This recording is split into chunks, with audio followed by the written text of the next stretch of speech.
கல்லிலே கலைவண்ணம் கண்டான், கல்லிலே கலைவண்ணம் கண்டான், இரு கண் பார்வை மறைந்தாலும் காணுவகை தந்தான். கல்லிலே கலைவண்ணம் கண்டான். பல்லவர் கோன் கண்ட மல்லை போல பாரெங்கும் தேடினும் ஊரென்றும் இல்லை. கல்லிலே கலைவண்ணம் கண்டான்.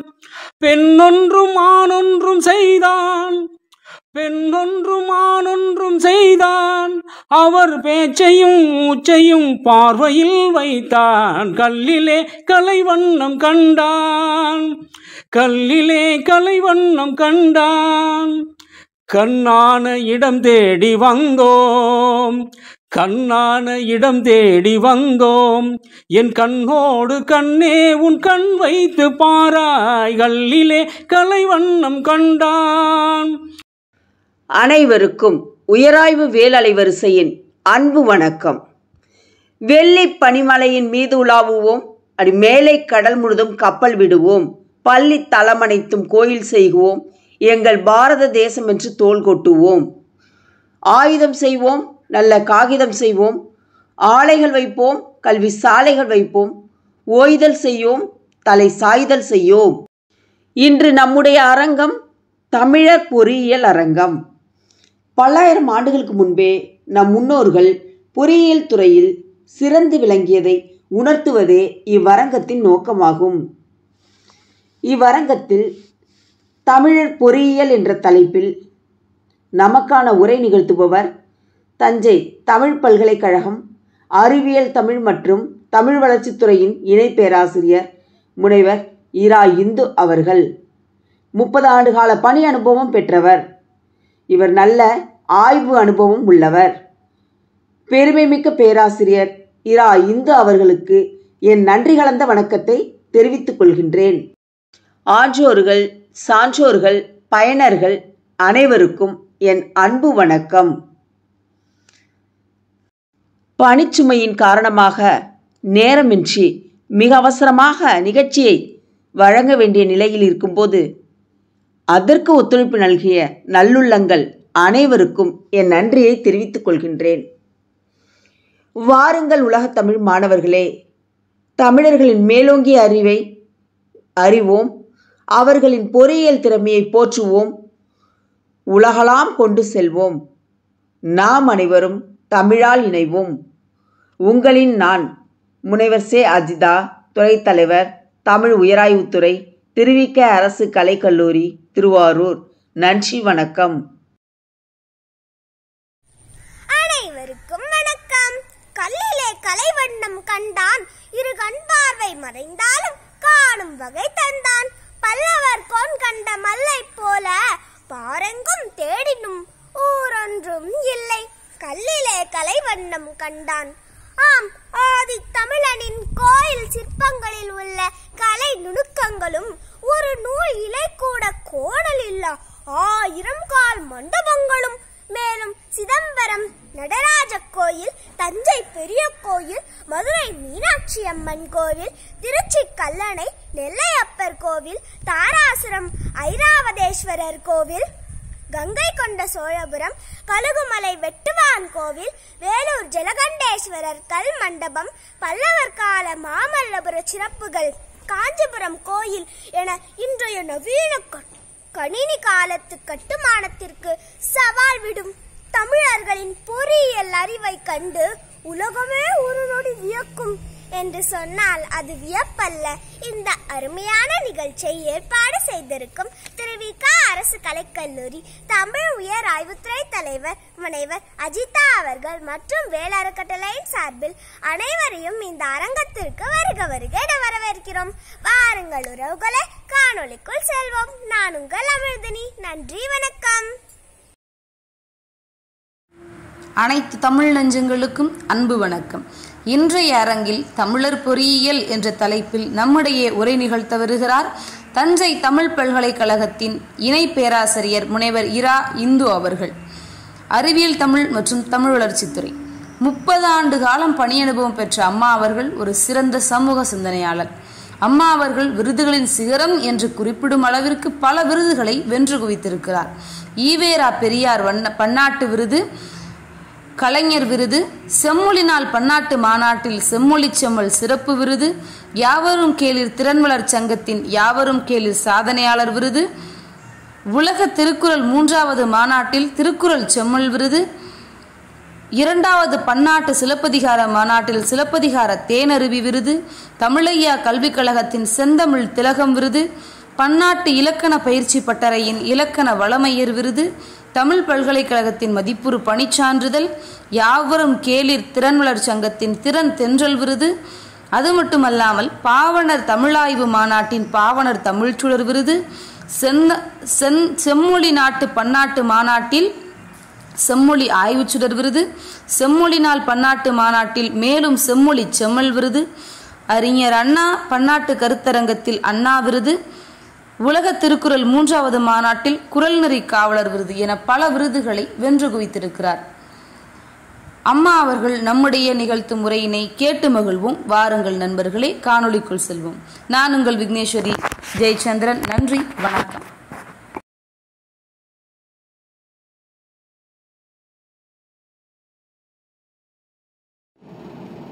அனைவருக்கும் வணக்கம். உயராய்வு மற்றும் வேல் என்ற உயராய்வு யூடியூப் காணொலி நிகழ்ச்சியின் தலைவர் பேராசிரியர் அஜிதா அம்மையாருக்கு முதற்கண் என் நன்றி கலந்த வணக்கத்தை தெரிவித்துக் கொள்கிறேன். தமிழர் நாகரிகம், பண்பாடு, கலை தொடர்பான பல புதுமையான பயனுள்ள காணொளிகளை பதிவேற்றம் செய்து வரும் அம்மையார், புதுமை பெண்ணான அஜிதா அம்மையார் அவர்களின் தரணி போற்றும் தமிழ் பணி சிறக்க என் வாழ்த்துக்கள். என்னை நன்றாக இறைவன் படைத்தனன், தன்னை நன்றாக தமிழ் செய்யுமாறே என்ற வரிகளுடன் என்னுடைய உரையை தொடங்குகின்றேன். இன்று உங்களோடு பகிர்ந்து கொள்ள இருக்கும் தலைப்பு தமிழர் பொறியியல். முதலில் பொறியியல் என்றால் அது அறிவியலோடு தொடர்புடையது எனலாம், அறிவியலின் ஒரு வளர்நிலை எனலாம். அறிஞர்கள் பார்வையில் பொறியியல் என்பதென்ன? பொறியியல் அறிவியல் அறிவு, சயின்டிபிக் நாலேஜ், கணக்கு கணிதம் மேத்தமேட்டிக்ஸ், அறிவு கூர்மை அல்லது திறமை இன்ஜினிட்டி ஆகியவற்றுடன் தொடர்புடைய தொழில்நுட்பமாகும். பொறியியலுக்கு நிகரான சமானமான ஆங்கில சொல் இன்ஜினியரிங். இது கிபி 1250 வழக்கில் இருந்த இன்ஜினியம் என்ற லத்தீன் மொழி சொல்லில் இருந்து பெறப்பட்ட சொல்லாகும். இன்ஜின் என்பதற்கு பொறி என்ற அடிப்படையில், இன்ஜினியரிங் என்பதற்கு பொறியியல் என்ற சொல் வழங்கப்படுகிறது. பொறியியல் என்பது கட்டமைப்புகள், எந்திரங்கள், பொருட்கள், கருவிகள், செயல்முறைகள் போன்றவற்றின் கட்டுமானம், இயக்கம், பேணுதல் மெயின்டெனன்ஸ் சார்ந்த செயல்பாடுகளை உள்ளடக்கியது எனலாம். பொறியியல் என்பது அறிவியல், கணிதவியல் இத்துறைகள் சார்ந்த கோட்பாடுகளை திறமுடன் பயன்படுத்தி தக்க, அதாவது சரியான முறையில் இயற்கை வளங்களை மனித பயன்பாட்டிற்காக மாற்றும் தொழிற்கலை ஆகும். பொறியாளர், பொறியியல் செயல் பண்றவங்க பொறியாளர், பொறியியல் வல்லுனர் என்று இரு வகையிலும் கூறுவாங்க. அவர்கள் என்ன செயல்வாங்கன்னு பார்த்தா, அறிவியல் அறிவு சயின்டிபிக் நாலேஜ், கணிதம் மேத்தமெட்டிக்ஸ், திறமை இன்ஜினிட்டி ஆகியவற்றுடன் தொடர்புடைய தொழில்நுட்பம், சமூகம், வணிகம் சம்பந்தமான பிரச்சனைகளுக்கு தீர்வுகளை கண்டறிந்து முன்னேற்றுவர் எனலாம். அறிவியலுக்கும் பொறியியலுக்கும் நெருங்கிய தொடர்புண்டு. சயின்டிஸ்ட் அறிவியலாளர், அறிவியல் வல்லுநர் எப்படி சொல்றாங்கன்னா, use various approaches to generate knowledge. Scientist.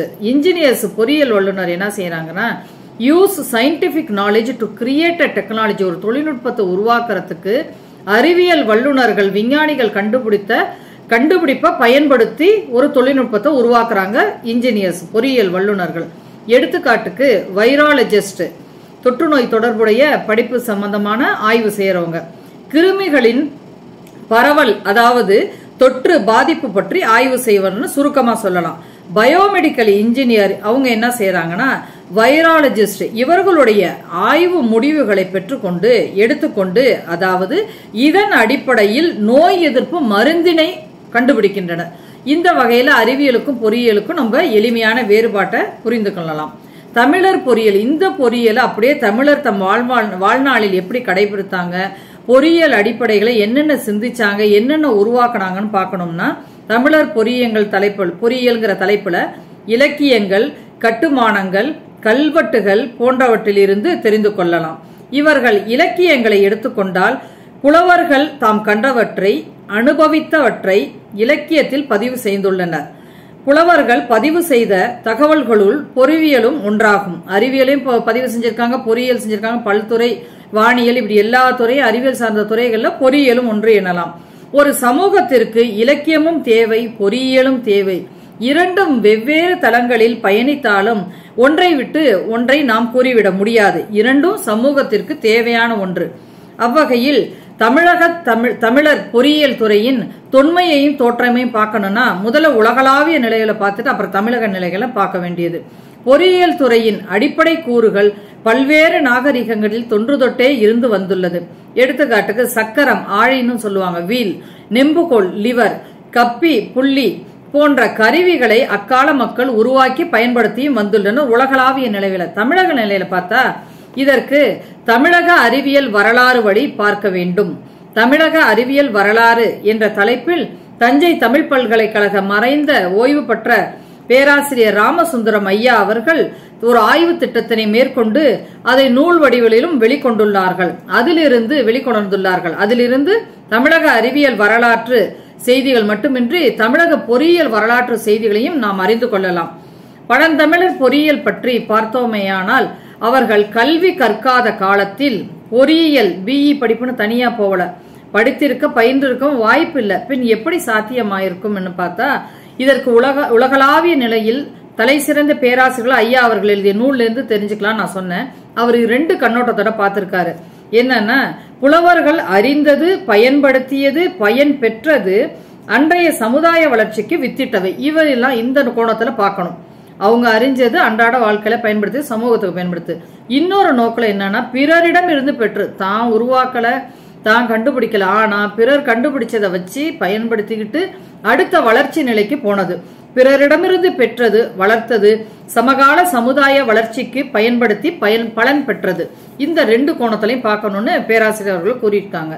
தமிழர் பொறியியல் தொடர்பான தரவுகள்னா ஒரு ஆய்வேட்டுக்கு எந்த அடிப்படை கருத்துக்களை வச்சு நம்ம ஆய்வேட்டை எழுதுறோமோ அது மாதிரி ஒரு வரலாறு, தமிழர் பொறியியல் வரலாறு தொடர்பானவற்றை தரவுகள் நாம் எங்கிருந்து எடுக்கலாம் என்று பார்த்தால் தமிழ் இலக்கியங்கள், முன்னமே கூறியது போல கல்வெட்டுகள், இன்ஸ்கிரிப்ஷன்ஸ், கட்டமைப்புகள், ஸ்ட்ரக்சர்ஸ், கட்டுமானங்கள், கட்டடங்கள், கோயில் கட்டடங்கள், அந்த பொறியியல் சம்பந்தமான கட்டமைப்புகள், இதுல இருந்து தெரிஞ்சுக்கலாம்.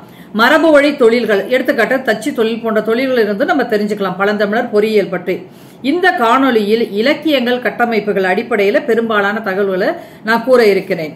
தமிழர் பொறியியல் இந்த தலைப்பினை பல கோணங்களில் பார்க்கலாம். எடுத்துக்காட்டு 2-3 வகை நான் சொல்லணும். முதல் வகை என்றால் இலக்கியம் வாரியாக. இப்ப சங்க இலக்கியத்தில் 8 தொகை 10 பாட்டு இருக்குன்னா அதுல அகநானூறு, புறநானூறு, தனித்தனி இலக்கியம் இருக்கு. ஒரு இலக்கியத்தை எடுத்துக்கிட்டு எல்லா பொறியியல் செய்தியும் எப்படி வருதுன்னு பாக்குறது, அல்லது ஒரு பொறியியல் சார்ந்த ஒரு சொல்லு எல்லா இலக்கியத்திலும் எப்படி வந்திருக்குன்னு பாக்குறது. இரண்டாவது வகை ஒவ்வொரு பொறியியல் துறையையும் எடுத்துக்கொண்டு அவை எல்லா இலக்கியங்களையும் எப்படி வந்திருக்கு அந்த மாதிரி பாக்குறது. ஒரு இலக்கியத்தை எடுத்துக்கிட்டு எல்லா பொறியியலும், ஒரு பொறியியலை எடுத்துக்கிட்டு எல்லா இலக்கியங்களையும் எப்படி வந்திருக்கு, இந்த மாதிரி நோக்களையும் பார்க்கலாம். அது போக நில வகை வாரியாகவும் பார்க்கலாம் பொறியியல் செய்திகளை. 4 வகை, 5 வகை, ஐவகை நிலங்கள், இந்த மாதிரி 2 கோணத்திலையும். பாலைக்கு தனி நிலம் இல்ல, குறிஞ்சியும் முல்லை மருதம் நெய்தல், குறிஞ்சியும் முல்லையும் முறைமையில் தெரிந்தது பாலை என்று பரிவம் கொண்டது என்று குறிப்பிட்டிருக்காங்க தமிழ் அறிஞர்கள்லாம். அதுபடி பார்த்தா நானிலம், ஐவகை நிலம், இந்த அடிப்படையிலையும் பொறியியல் செய்திகள். குறிஞ்சி நிலத்துல பொறியியல் திறன், பொறியியல் சிந்தனைகள், முல்லை நிலத்துல இப்படி துறை நிலம் வாரியாகவும் நம்ம பார்க்கலாம். இந்த 2 வெவ்வேறு கோணத்துல பார்க்கலாம். முதல் இதாக தனி இலக்கியமாக அகநானூற்று இலக்கியத்தை கருதலாம். அதுல பொறியியல் சார்ந்த கருவிகள் நிறைய குறிப்புகள் காணப்படுகிறது. ஊதுலை, உலைக்கல், ஓடம், ஓடத்தை அம்பின்னு புலவர் குறிப்பிட்டிருக்காங்க. கலப்பை நாஞ்சில்னு குறிப்பிட்டிருக்காங்க. இந்த மாதிரி பார்த்தோம்னா தோணி அப்படிங்கிற ஒரு கப்பலை பத்தி அம்பின்னு குறிப்பிட்டிருக்காங்க. நாவாய் மரக்கலன்ற சொல்லால குறிப்பிட்டிருக்காங்க. வங்கம் இத கப்பல்ன்ற சொல்லால குறிப்பிட்டிருக்காங்க. வடித்தல், வார்த்தல் இரும்பு தொழில்நுட்பத்துல வரல, அதை பத்தி அகநானூறுல குறிப்பிட்டிருக்காங்க.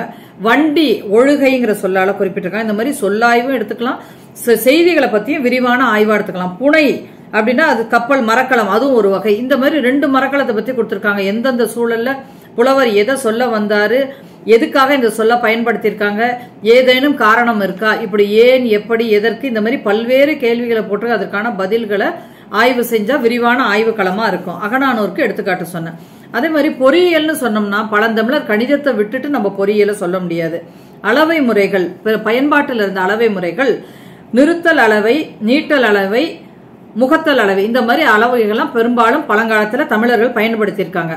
அந்த கால அளவைக்கு இந்த கால அளவைக்கும் ஒப்பிட்டு பார்த்தோம்னா நிறுத்தல் அளவை, தங்கம் எடை எடுத்துக்கிட்டோம்னா குன்றிமணியில அந்த காலத்துல அளந்தாங்க, இந்த காலத்துல கிராம்.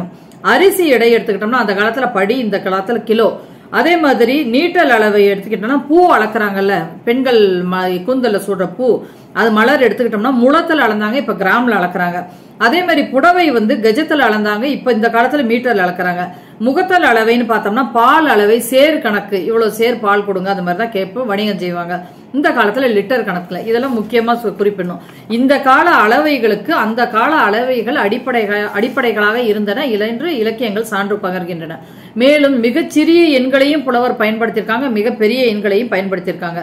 மிகச்சிறிய எண்ணுக்கு முந்துரிங்கிற அளவைய சொல்லலாம், மிகப்பெரிய எண்ணுக்கு சங்கம் என்ற அளவையை சொல்லலாம். இதெல்லாம் வெவ்வேறு இலக்கியத்துல குறிப்புகள் காணப்படுகிறது. அதுபோல தமிழ் இலக்கியங்கள் வட்டம், முக்கோணம் இவற்றை பார்க்க, இவற்றை கண்டுபிடிக்க, அதை கணக்கீடு செய்ய பாடல் வழியில பொருள் கூறியிருக்காங்க. எப்படின்னா இப்ப முக்கோணத்தை பத்தி சொல்லணும்னா முக்கோணத்துக்கு அடிப்பகுதி, மேல் பகுதி, செங்குத்து பகுதி, சரிவு பகுதி, 3 பகுதி இருக்கும். அத ஒரு தனிப்பாடல் திரட்டு என்ன சொல்லுதுன்னா, ஓடிய நீலந்தன்னை ஓரட்டு கூறாக்கி கூற்றிலே ஒன்று நீக்கி தள்ளி மைனஸ் பண்ணி குண்டத்தில் பாதி சேர்த்தால் என்ற பாடல் ஏதோ முக்கோணத்துக்கு அந்த ஹைபாட்டினஸ் சொல்லுவாங்க, சரிவு பகுதியை கண்டுபிடிக்க ஒரு சூத்திரத்தை சொல்லுது. இது பழங்காலத்துல மரபு வழியா பயன்பாட்டில் இருந்தது என்பது குறிப்பிடத்தக்கது. அடுத்தது எந்திர பொறியியல். குறிப்பிட்ட பொறியியலை வச்சு எல்லா இலக்கியத்திலும் எப்படி வருதுன்னு பொறியியல் செய்திகளும் தொகுக்கலாம்னு சொன்னேன். எந்திர பொறியியல்னா மெக்கானிக்கல் இன்ஜினியரிங், அதை பத்தின செய்திகள் பார்க்கணும்னா பொறியியல் துறைகளுள் எந்திர பொறியியல் துறையே முதலில் தோன்றியது. ரயில், கப்பல், இதுக்கு கலைக்கொணஞ்சம் என்ன வரையறை கூறுது, டெஃபினிஷன் சொல்லுதுன்னா, ரயில், கப்பல் போன்ற போக்குவரத்து சாதனங்கள், ஆலைகள், நீராவி எந்திரங்கள், கடைசல் பிடிக்கும் பொறிகள், தானியங்கும் எந்திரங்கள் போன்ற பலவகை எந்திரங்களின் அமைப்பு, அவை வேலை செய்யும் விதம், அவற்றை பற்றிய கொள்கைகள் ஆகிய இவற்றை பற்றி கூறும் பொறியியல் கிளை எந்திர பொறியியல், மெக்கானிக்கல் இன்ஜினியரிங் சொல்றாங்க. இதை மெக்கானிக்கல் இன்ஜினியரிங் எப்படி வகைப்படுத்தலாம்னா, கருவிகள், பெரும்பாலும் கருவிகளோட பத்தி பதிவுகள் இலக்கியங்கள் காணப்படுகின்றன. அந்த கருவிகள், டிவைசஸ், அப்ளையன்சஸ், இன்ஸ்ட்ருமெண்ட்ஸ், இப்படி எப்படி வேணாலும் சொல்லிக்கலாம், சின்னதுல இருந்து பெருசு வரைக்கும். அதை எப்படி வகைப்படுத்தலாம்னா 2-3 வகைப்பாட்டுல கொண்டு வரலாம். அதாவது வகைப்படுத்தினா ஏதேனும் ஒரு அடிப்படையை வச்சுக்கிட்டு தான் நம்ம வகைப்படுத்தணும். கருவிகள் செய்யப்பட்ட பொருட்கள் அடிப்படைன்னு பார்த்தா மரக்கருவி, எடுத்துக்காட்டு கலப்பை, இரும்பு கருவி, எடுத்துக்காட்டு வேல், தோர் கருவி, எடுத்துக்காட்டு தன்னுமை. இந்த மாதிரி கருவிகள் செய்யப்பட்ட பொருட்கள் அடிப்படையில வகைப்படுத்திக்கலாம். இன்னொரு வகைப்பாடு பயன்பாட்டு அடிப்படையில், இது எந்த நூல்லையும் இல்லை, நானா இந்த வகைப்பாட்டு போட்டுக்கிட்டேன். தொழிற்கருவிகள், சாணைக்கல், சாணம் பிடிக்கிறதுக்கு பயன்படுத்துறது தொழிற்கு. போர் கருவிகள், வேல், எடுத்துக்காட்டு வேளாண் கருவிகள், ஏர் உழு கருவி, பயிர் பாதுகாப்பு கருவிகள், தட்டை. இது கருவிகள்ல வந்தாலும் பெரும்பாலும் பொறியியல்ல வராது, இருந்தாலும் ஒரு அறிமுகத்துக்காக சொல்றேன். அடுத்தது நீர் இறைப்பு கருவிகள், முகவை, அது வாளி மாதிரி இருக்கிறதுல நீர் இறைப்பு கருவியா பயன்படுத்தி இருக்காங்க. நெல் அளவை கருவிகள், அம்பனம். இந்த மாதிரி ஒவ்வொரு பிரிவின் கீழ் இது கருவிகளை நம்ம பிரிச்சு பொருள் கொள்ளலாம். அதை பத்தி விரிவான ஆய்வு செய்யலாம். தோல் கருவிங்கிறது மரத்தால் செய்யப்பட்டு தோல் கொண்டு மூடப்பட்ட கருவிகள். எடுத்துக்காட்டு உடுக்கை. உடுக்கை இருக்காங்க அடிச்சு இந்த இதெல்லாம் பேய் ஓட்டுறதுலாம் இந்த காலத்துல சொன்னாங்களா, அந்த காலத்துல இருந்தது. அது தோல் கருவியில பயன்பாட்டுல இருக்குது. இப்ப எந்திர பொறியியல்ல கொள்ளர்கள், இரும்பு தொழில் சொன்னேன். அதுல கொள்ளர்கள் இரும்பு கருவியை பயன்படுத்தி அந்த வேலையை செஞ்சிருக்காங்க. அது மட்டும் இல்லாம அவங்களே சில இரும்பு கருவியை உருவாக்கி இருக்காங்க. கொள்ளர் பயன்படுத்திய கருவியை முதல்ல சொல்ல விரும்புறேன். குறடு, கரியை உலையில் எடுத்து போடுவதற்காகவும், உலையை சூடாக்கப்பட்ட இரும்பை வெளியில் எடுப்பதற்காக, கையில் எடுத்தா சுடும், அது தோல் நம்ம கையை பாதிக்குங்கிறதுனால அது ஒரு இன்ஸ்ட்ருமெண்ட் கருவியை யூஸ் பண்ணி எடுக்கிறாங்க. குறடு அது என்னன்னா கொள்ளர் பயன்படுத்திய ஒரு வகை கருவி குறடு எனப்படுகிறது. இது கம்மியர் குறடும் என்றும் வழங்கப்பட்டது. கொல்லன் குறடை எதுக்கு புலவர் ஒப்பிட்டார்னா நண்டோட கால்களுக்கு ஒப்பிடுறாரு. புலவர் நண்டோட கால், பின்னாடி இது படம் காமிக்கிறேன், நண்டோட கால்களுக்கு அந்த குறடை ஒப்பிடுறாரு. அடுத்ததாக கொள்ளர் உருவாக்கிய கருவி பயன்படுத்துறாங்க. அந்த தயாரிக்கிற கருவியை பயன்படுத்துறப்பே சில கருவிகளை கொள்ளர் பயன்படுத்தியிருக்காங்க. கொள்ளர் உருவாக்கிய கருவி என்னன்னா வேல் என்னும் கருவியின் ஒரு முனை அகன்று இலை போல, இலை எப்படி மேல பெருசா இருக்கு கீழே மெலிசா ஒரு தண்டு மாதிரி வந்திருக்குல்ல, வேலை அதுக்கு ஒப்பிடுறாரு புலவர். அதன் நுனி கூர்மையுடனும் காணப்படும். இரும்பினால் செய்யப்பட்ட வேல் போர் வீரர்களிடம் அக்காலத்தில் பெரிதும் பயன்பாட்டில் இருந்தது. இதன் மூலம் இரும்பு உருக்கும் கொள்ளர்களின் தொழில்நுட்பத்தை அறிய முடிகிறது. வேலின் வடிவம் பற்றி புறநானூற்றில் சில குறிப்புகள் காணப்படுகின்றன. இரும்பு தயாரிக்க பயன்படும் உலையை பற்றி அதிகமான குறிப்புகள் காணப்படுகின்றன. அந்த உலைய பொதுவாக உலைகள் வெப்பம் வெளியேறாதவாறு பூமிக்கு அடியில் அமைக்கப்படும். சங்க இலக்கியங்களில் இவை கொள்ளுலைகள் என்று குறிக்கப்படுகின்றன. அது மட்டுமின்றி துருத்தியை பத்தி பல குறிப்புகள் காணப்படுகிறது. துருத்திகள்னா பெல்லோஸ். இப்ப சில சொற்களை பன்மையா தான் நம்ம குறிப்பிடுவோம். சிசர்ஸ் மாதிரி பெல்லோஸ், BELLOWS, பெல்லோஸ் இதை துருத்திங்கிறாங்க. துருத்தி என்று சங்க இலக்கியம் குறிப்பிடும் இரும்பு வேலை செய்ய பயன்படும் கொள்ளர்கள் உலையில் காணப்படும் ஒரு கருவியாகும். இது கையால இயக்குவாங்க, காலால இயக்குவாங்க. கையேக்கு துருத்தி, காலியக்கு துருத்தி. இதை பத்தி பல குறிப்புகள் இருக்கு. இதை ஊதுலை என்ற பெயராலும் சொல்றாங்க. ஊதுலை குறுகின் அப்படிங்கிற சொல்லால குறிப்பிட்டிருக்காங்க. அது எப்படி இருக்குன்னா, உலைங்கிறது இந்த மாதிரி, இது பழங்காலத்து உலை, மண்ணால் ஆனது, கூம்பு வடிவத்துல இருக்கும். இது இக்கால உலை, பழங்கால உலை, இக்கால உலை.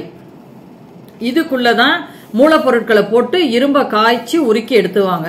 அதுக்கு அந்த எரிபொருளுக்கு சூடு ஏத்துறதுக்கு இப்ப பழங்காலத்துல அடுப்புல ஊதாங்கலைய வச்சு ஊதுவோம்ல, ஊதுனோன்னா வாய் வழியா ஊதுனோன்னா அந்த காற்று போய் அந்த நெருப்பு அதிகரிக்கும்.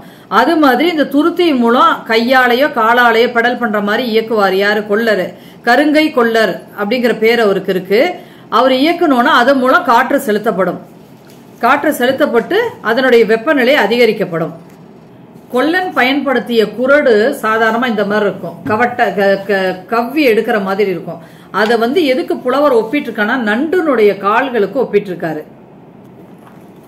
அதே மாதிரி துருத்திங்கிறது இது ஒரு பழங்காலத்துல பயன்பாட்டுல தமிழர் தான் பயன்படுத்துறாங்க. உலகளாவிய நிலையில இந்த துருத்தி இருக்குது. இந்த பக்கத்தை அமுக்க காத்து இங்க குழைக்கு ஃபர்னேஸ் உலைக்கு போகும். அதனால அதனுடைய வெப்பநிலை அதிகரிச்சு இன்னும் வேகமா செயல்படும். கொல்லன் கருவிகள் மாதிரி கொல்லன் உலை கொல்லன் பயன்படுத்திய உலைகள் கொள்ளுலைகள் எனப்பட்டன. இவை இலக்கியத்தில் உலைக்களம் எனப்பட்டன. உலைகள் கல்லினாலும் மண்ணினாலும் செய்யப்பட்டன. பொதுவாக உலைகள் பூமிக்கடியில் அமைக்கப்படும். சுமார் 4 அடி ஆழத்தில் புதைத்து வைக்கப்பட்டிருக்க வேண்டும் என்று மரபு வழி கொள்ளர்கள் கூறுகின்றனர். இன்றும் இக்காலத்திலையும் பாத்தீங்கன்னா ரோடு ஓரத்துல பாத்தீங்கன்னா இந்த மாதிரி துருத்தியை அமுக்கிட்டு இருப்பாங்க, காத்து செலுத்திட்டு இருப்பாங்க. அந்த இது முற்காலத்தில் இந்த தொடர்ச்சின்னு நம்ம கருதலாம். அவற்றை சூடாக்கவும் பயன்பட்டன. அவற்றின் அளவுகள் குறிப்பிடப்படவில்லை. எந்த அளவுல இருக்குன்னா நம்ம இலக்கியத்துல காணப்படல. குடுவை வடிவில் இருந்திருக்கலாம். உலை குடுவை கூம்பு வடிவில், இந்த இது சொன்னல குடுவை வடிவில் இருந்திருக்கலாம், முக்கோணம் மாதிரி இருந்திருக்கலாம்னு சொல்றாங்க. அடுத்தது துருத்தியை பத்தி குறிப்புகள் காண்பிட்டாங்க. இரும்பு தயாரித்தல் அன்றும் இன்றும் அந்த நிறைய வேறுபாடுகள் இருக்கு. ஆனா அடிப்படை அந்த காலத்துல இருக்கிறது முன்னோடியா இந்த காலத்துல செஞ்சிட்டு இருக்காங்க. பண்டை காலத்தில் இரும்பை காய்ச்சிய பணியாளர்கள் கொள்ளர்கள் எனப்பட்டனர். கொள்ளர்கள் பணி செய்த இடம் கொள்ளுலை எனப்பட்டது. இந்த காலத்துல கூட கொள்ளுப்பெற்ற தெரு அப்படிங்கலாம் பேர் வச்சிருக்காங்க. அது என்னன்னா அந்த பேருன்னு வச்சுதான் இந்த காலத்துல அந்த தெருவுக்கெல்லாம் பேர் வச்சிருக்காங்க. கொற்றுரை என்றும் வழங்கப்பட்டது. இவர்கள் இரும்பை தயாரித்ததோடு அதை வடித்தல், வார்த்தல், சாணை பிடித்தல், கூர்மையாக்குதல், போர்க்கருவிகள், வேளாண் கருவிகள், வீட்டு பயன்பாட்டு கருவிகள் போன்றவற்றை செய்தனர். அவர்கள் அந்த வேலையை செஞ்சு கை கருப்பானதுனால கருங்கை கொள்ளர்னே ஒரு பேர் இருக்கு. யாருக்கு? கொள்ளர்கள் பழங்காலத்துல. இப்ப வார்த்தல் தொழில்நுட்பத்தை பார்த்தோம்னா இரும்பு தொழில்நுட்பத்துல பொறியியலோட தொடர்புடையது. வார்த்தல்னா ஆங்கிலத்துல மோல்டிங்கிறாங்க. வார்த்தல் என்பது தேவையான உருவத்தில் வார்ப்புகளை அமைத்து, இப்ப சரஸ்வதி விநாயகர் சதுர்த்தி அப்ப கூட பிள்ளையார சிலையை அப்படியே களிமண்ல செஞ்சு கொண்டு வருவாங்க. ஒரு உருவம் அமைச்சுக்கிட்டு அதுக்குள்ள களிமண்ணை ஊத்தி அப்படியே எடுப்பாங்க. அதே தொழில்நுட்பம் பழங்காலத்துல பாத்தீங்கன்னா பல பொருட்களை செஞ்சிருக்காங்க. வார்த்தல் என்பது தேவையான உருவத்தில் வார்ப்புகளை அமைத்து அதில் இரும்பினை காய்ச்சி ஊற்றி ஆற வைத்து எடுப்பதே ஆகும். இத்தொழில் சங்க இலக்கியம் சங்க காலந்தொட்டே நடைமுறையில் பயன்பாட்டில் இருந்து வந்துள்ளது. தொடக்கத்தில் மெழுகு அச்சு அமைக்கும் பொருளாக பயன்பட்டது பழங்காலத்துல. பின்னர் அரக்கு பயன்பட்டது என்று குறிப்புகள் கூறுகின்றன.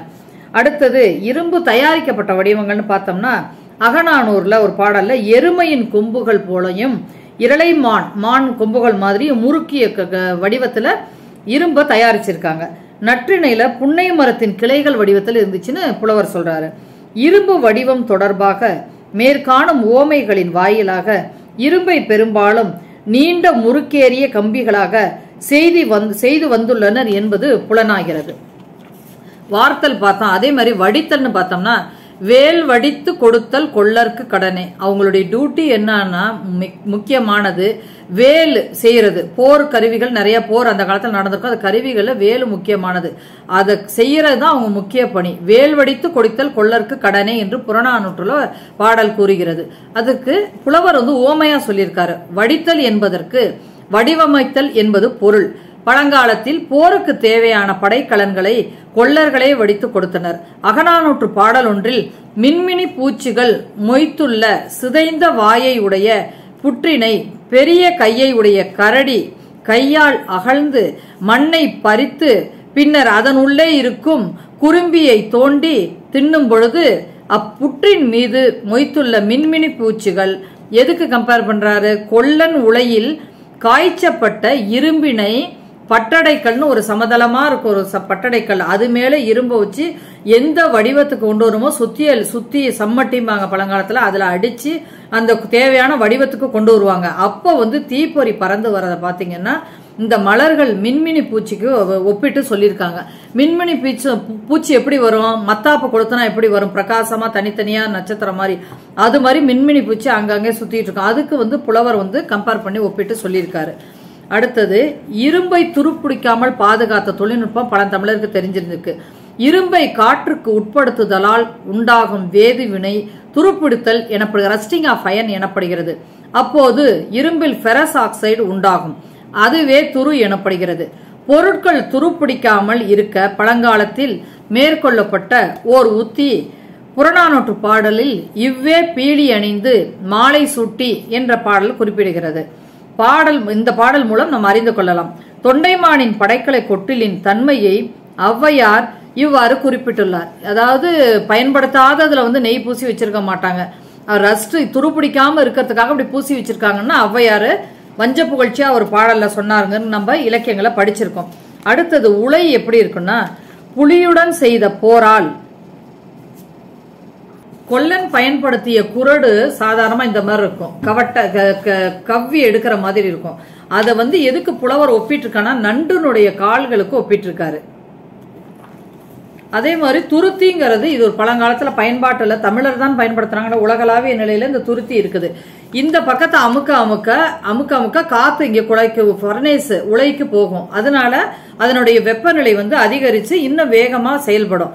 கொல்லன் கருவிகள் மாதிரி கொல்லன் உலை கொல்லன் பயன்படுத்திய உலைகள் கொள்ளுலைகள் எனப்பட்டன. இவை இலக்கியத்தில் உலைக்களம் எனப்பட்டன. உலைகள் கல்லினாலும் மண்ணினாலும் செய்யப்பட்டன. பொதுவாக உலைகள் பூமிக்கடியில் அமைக்கப்படும்.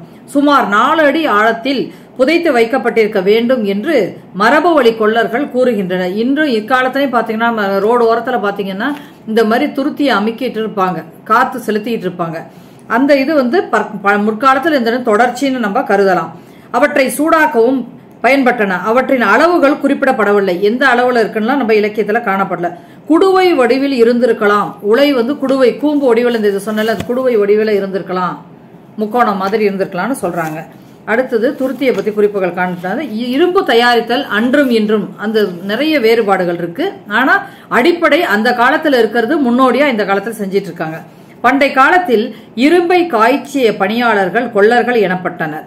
கொள்ளர்கள் பணி செய்த இடம் கொள்ளுலை எனப்பட்டது. இந்த காலத்துல கூட கொள்ளுப்பெற்ற தெரு அப்படிங்கலாம் பேர் வச்சிருக்காங்க. அது என்னன்னா அந்த பேருன்னு வச்சுதான் இந்த காலத்துல அந்த தெருவுக்கெல்லாம் பேர் வச்சிருக்காங்க. கொற்றுரை என்றும் வழங்கப்பட்டது. இவர்கள் இரும்பை தயாரித்ததோடு அதை வடித்தல், வார்த்தல், சாணை பிடித்தல், கூர்மையாக்குதல், போர்க்கருவிகள், வேளாண் கருவிகள், வீட்டு பயன்பாட்டு கருவிகள் போன்றவற்றை செய்தனர். அவர்கள் அந்த வேலையை செஞ்சு கை கருப்பானதுனால கருங்கை கொள்ளர்னே ஒரு பேர் இருக்கு. யாருக்கு? கொள்ளர்கள் பழங்காலத்துல. இப்ப வார்த்தல் தொழில்நுட்பத்தை பார்த்தோம்னா இரும்பு தொழில்நுட்பத்துல பொறியியலோட தொடர்புடையது. வார்த்தல்னா ஆங்கிலத்துல மோல்டிங்கிறாங்க. வார்த்தல் என்பது தேவையான உருவத்தில் வார்ப்புகளை அமைத்து, இப்ப சரஸ்வதி விநாயகர் சதுர்த்தி அப்ப கூட பிள்ளையார சிலையை அப்படியே களிமண்ல செஞ்சு கொண்டு வருவாங்க. ஒரு உருவம் அமைச்சுக்கிட்டு அதுக்குள்ள களிமண்ணை ஊத்தி அப்படியே எடுப்பாங்க. அதே தொழில்நுட்பம் பழங்காலத்துல பாத்தீங்கன்னா பல பொருட்களை செஞ்சிருக்காங்க. வார்த்தல் என்பது தேவையான உருவத்தில் வார்ப்புகளை அமைத்து அதில் இரும்பினை காய்ச்சி ஊற்றி ஆற வைத்து எடுப்பதே ஆகும். இத்தொழில் சங்க இலக்கியம் சங்க காலந்தொட்டே நடைமுறையில் பயன்பாட்டில் இருந்து வந்துள்ளது. தொடக்கத்தில் மெழுகு அச்சு அமைக்கும் பொருளாக பயன்பட்டது பழங்காலத்துல, பின்னர் அரக்கு பயன்பட்டது என்று குறிப்புகள் கூறுகின்றன. அடுத்தது இரும்பு தயாரிக்கப்பட்ட வடிவங்கள்னு பார்த்தோம்னா, அகநானூர்ல ஒரு பாடல்ல எருமையின் கொம்புகள் போலையும் இரளை மான் கொம்புகள் மாதிரி முறுக்கிய வடிவத்துல இரும்ப தயாரிச்சிருக்காங்க. நற்றிணையில புன்னை மரத்தின் கிளைகள் வடிவத்தில் இருந்துச்சுன்னு புலவர் சொல்றாரு. இரும்பு வடிவம் தொடர்பாக மேற்காணும் ஓமைகளின் வாயிலாக இரும்பை பெரும்பாலும் நீண்ட முறுக்கேறிய கம்பிகளாக செய்து வந்துள்ளனர் என்பது புலனாகிறது. வார்த்தல் பார்த்தோம். அதே மாதிரி வடித்தல்னு பார்த்தோம்னா, வேல் வடித்து கொடுத்தல் கொள்ளற்கு கடனே. அவங்களுடைய டியூட்டி என்னன்னா முக்கியமானது வேல் செய்யறது. போர் கருவிகள் நிறைய போர் அந்த காலத்தில் நடந்திருக்கும். அந்த கருவிகள்ல வேலு முக்கியமானது. அதை செய்யறது தான் அவங்க முக்கிய பணி. வேல் வடித்து கொடுத்தல் கொள்ளற்கு கடனே என்று புறநானூற்றுல பாடல் கூறுகிறது. அதுக்கு புலவர் ஓமையா சொல்லியிருக்காரு. வடித்தல் என்பதற்கு வடிவமைத்தல் என்பது பொருள். பழங்காலத்தில் போருக்கு தேவையான படைக்கலன்களை கொள்ளர்களே வடித்து கொடுத்தனர். அகநானூற்று பாடல் ஒன்றில் மின்மினி பூச்சிகள் மொய்த்துள்ள சிதைந்த வாயை உடைய புற்றினை பெரிய கையை உடைய கரடி கையால் அகழ்ந்து மண்ணை பறித்து பின்னர் அதன் உள்ளே இருக்கும் குறும்பியை தோண்டி தின்னும் பொழுது அப்புற்றின் மீது மொய்த்துள்ள மின்மினி பூச்சிகள் எதுக்கு கம்பேர் பண்றாரு? கொல்லன் உலையில் காய்ச்சப்பட்ட இரும்பினை பட்டடைக்கல்னு ஒரு சமதளமா இருக்கும் ஒரு பட்டடைக்கல், அது மேல இரும்ப வச்சு எந்த வடிவத்துக்கு கொண்டு வருமோ சுத்தி சம்மட்டிம்பாங்க பழங்காலத்துல, அதுல அடிச்சு அந்த தேவையான வடிவத்துக்கு கொண்டு வருவாங்க. அப்போ தீப்பொறி பறந்து வரத பாத்தீங்கன்னா இந்த மலர்கள் மின்மினி பூச்சிக்கு ஒப்பிட்டு சொல்லியிருக்காங்க. மின்மினி பூச்சி எப்படி வரும்? மத்தாப்பு கொளுத்தனா எப்படி வரும்? பிரகாசமா தனித்தனியா நட்சத்திரம் மாதிரி, அது மாதிரி மின்மினி பூச்சி அங்கங்கே சுத்திட்டு இருக்கும். அதுக்கு புலவர் கம்பேர் பண்ணி ஒப்பிட்டு சொல்லியிருக்காரு. அடுத்தது இரும்பை துருப்பிடிக்காமல் பாதுகாத்த தொழில்நுட்பம் பழந்தமிழருக்கு தெரிஞ்சிருந்திருக்கு. இரும்பை காற்றுக்கு உட்படுத்துதலால் உண்டாகும் வேதிவினை துருப்பிடித்தல் எனப்படுகிறது. ரஸ்டிங் ஆஃப் அயன் எனப்படுகிறது. அப்போது இரும்பில் ஃபெரஸ் ஆக்சைடு உண்டாகும், அதுவே துரு எனப்படுகிறது. பொருட்கள் துருப்பிடிக்காமல் இருக்க பழங்காலத்தில் மேற்கொள்ளப்பட்ட ஓர் உத்தி புறநானூற்று பாடலில் இவ்வே பீலி அணிந்து மாலை சூட்டி என்ற பாடல் குறிப்பிடுகிறது. இந்த பாடல் மூலம் நாம் அறிந்து கொள்ளலாம். தொண்டைமானின் படைக்கலை கொட்டிலின் தன்மையை ஔவையார் இவ்வாறு குறிப்பிட்டுள்ளார். அதாவது பயன்படுத்தாததுல நெய் பூசி வச்சிருக்க மாட்டாங்க, ரஸ்ட் துருப்பிடிக்காம இருக்கிறதுக்காக அப்படி பூசி வச்சிருக்காங்கன்னா ஔவையாரு வஞ்ச புகழ்ச்சியா ஒரு பாடல்ல சொன்னாருங்கன்னு நம்ம இலக்கியங்களை படிச்சிருக்கோம். அடுத்தது உலை எப்படி இருக்குன்னா, புலியுடன் செய்த போரால் விழுப்புண்களுடன் வெற்றி கொண்ட ஆண் யானை தன் விழுப்புண்களை தோளினை தாங்கிக் கொள்ள முடியாமல் விழுப்புண்களின் விழுப்புண்களை தாங்கிக் கொள்ள முடியாம தனது துதிக்கையை உயர்த்தி பெருமூச்சு விடுகிறது. அப்பொழுது அப்பெருமூச்சு காற்று பட்ட வேங்கை மரத்தின் அழகிய மலர்கள் கொல்லனது உலைக்களத்தில் கால்களால் இயக்கப்பட்ட துருத்தியால் ஊதப்பட்ட உலை தீயினின்று சிதறும் தீப்பொறி போல் இருக்கிறது என்று புலவர் கூறுகிறார். மலர்கள் வந்தது யானை ஊதுனதுனால உழுக்கினதுனால வந்த மலர்கள் அது சிதறது எப்படின்னா இந்த தீப்பொறிக்கு கொல்லன் உலையில காண்ற தீப்பொறிக்கு ஒப்பிட்டு புலவர் கூறியிருக்கிறாரு. அதுல இருந்து நம்ம படிமமா கண் முன்னே காட்சிக்கு கொண்டு வராரு. அடுத்தது சில பாடல்களில் புலவர்கள் ஓமைகளை பயன்படுத்தியும் தான் சொல்ல வந்த கருத்தை வெளிப்படுத்தியுள்ளனர் என்பதற்கு மற்றொரு பாடலையும் கலித்தொகையில பார்க்கலாம். கலித்தொகையில் ஓமை நரா அவிழ்ந்த என தொடங்கும் பாடல். இதுக்கு என்ன பொருள்னா, கொல்லுலையில் துருத்தியும் உலையும் இணையும் இடத்திற்கு உலை மூக்கு என்று பெயர். இதனை கொல்லனுடைய நாசி என்றும் கூறுவர். தலைவனின் காம பெருமூச்சு கொல்லனது சூடேறிய உலைமூக்கிற்கு புலவர் ஒப்பிட்டுள்ளார். அடுத்தது எந்திர பொறியியல் கருவிகளை பெரும்பானாற்று படையில பல கருவிகள் குறிப்பிட்டிருக்காங்க.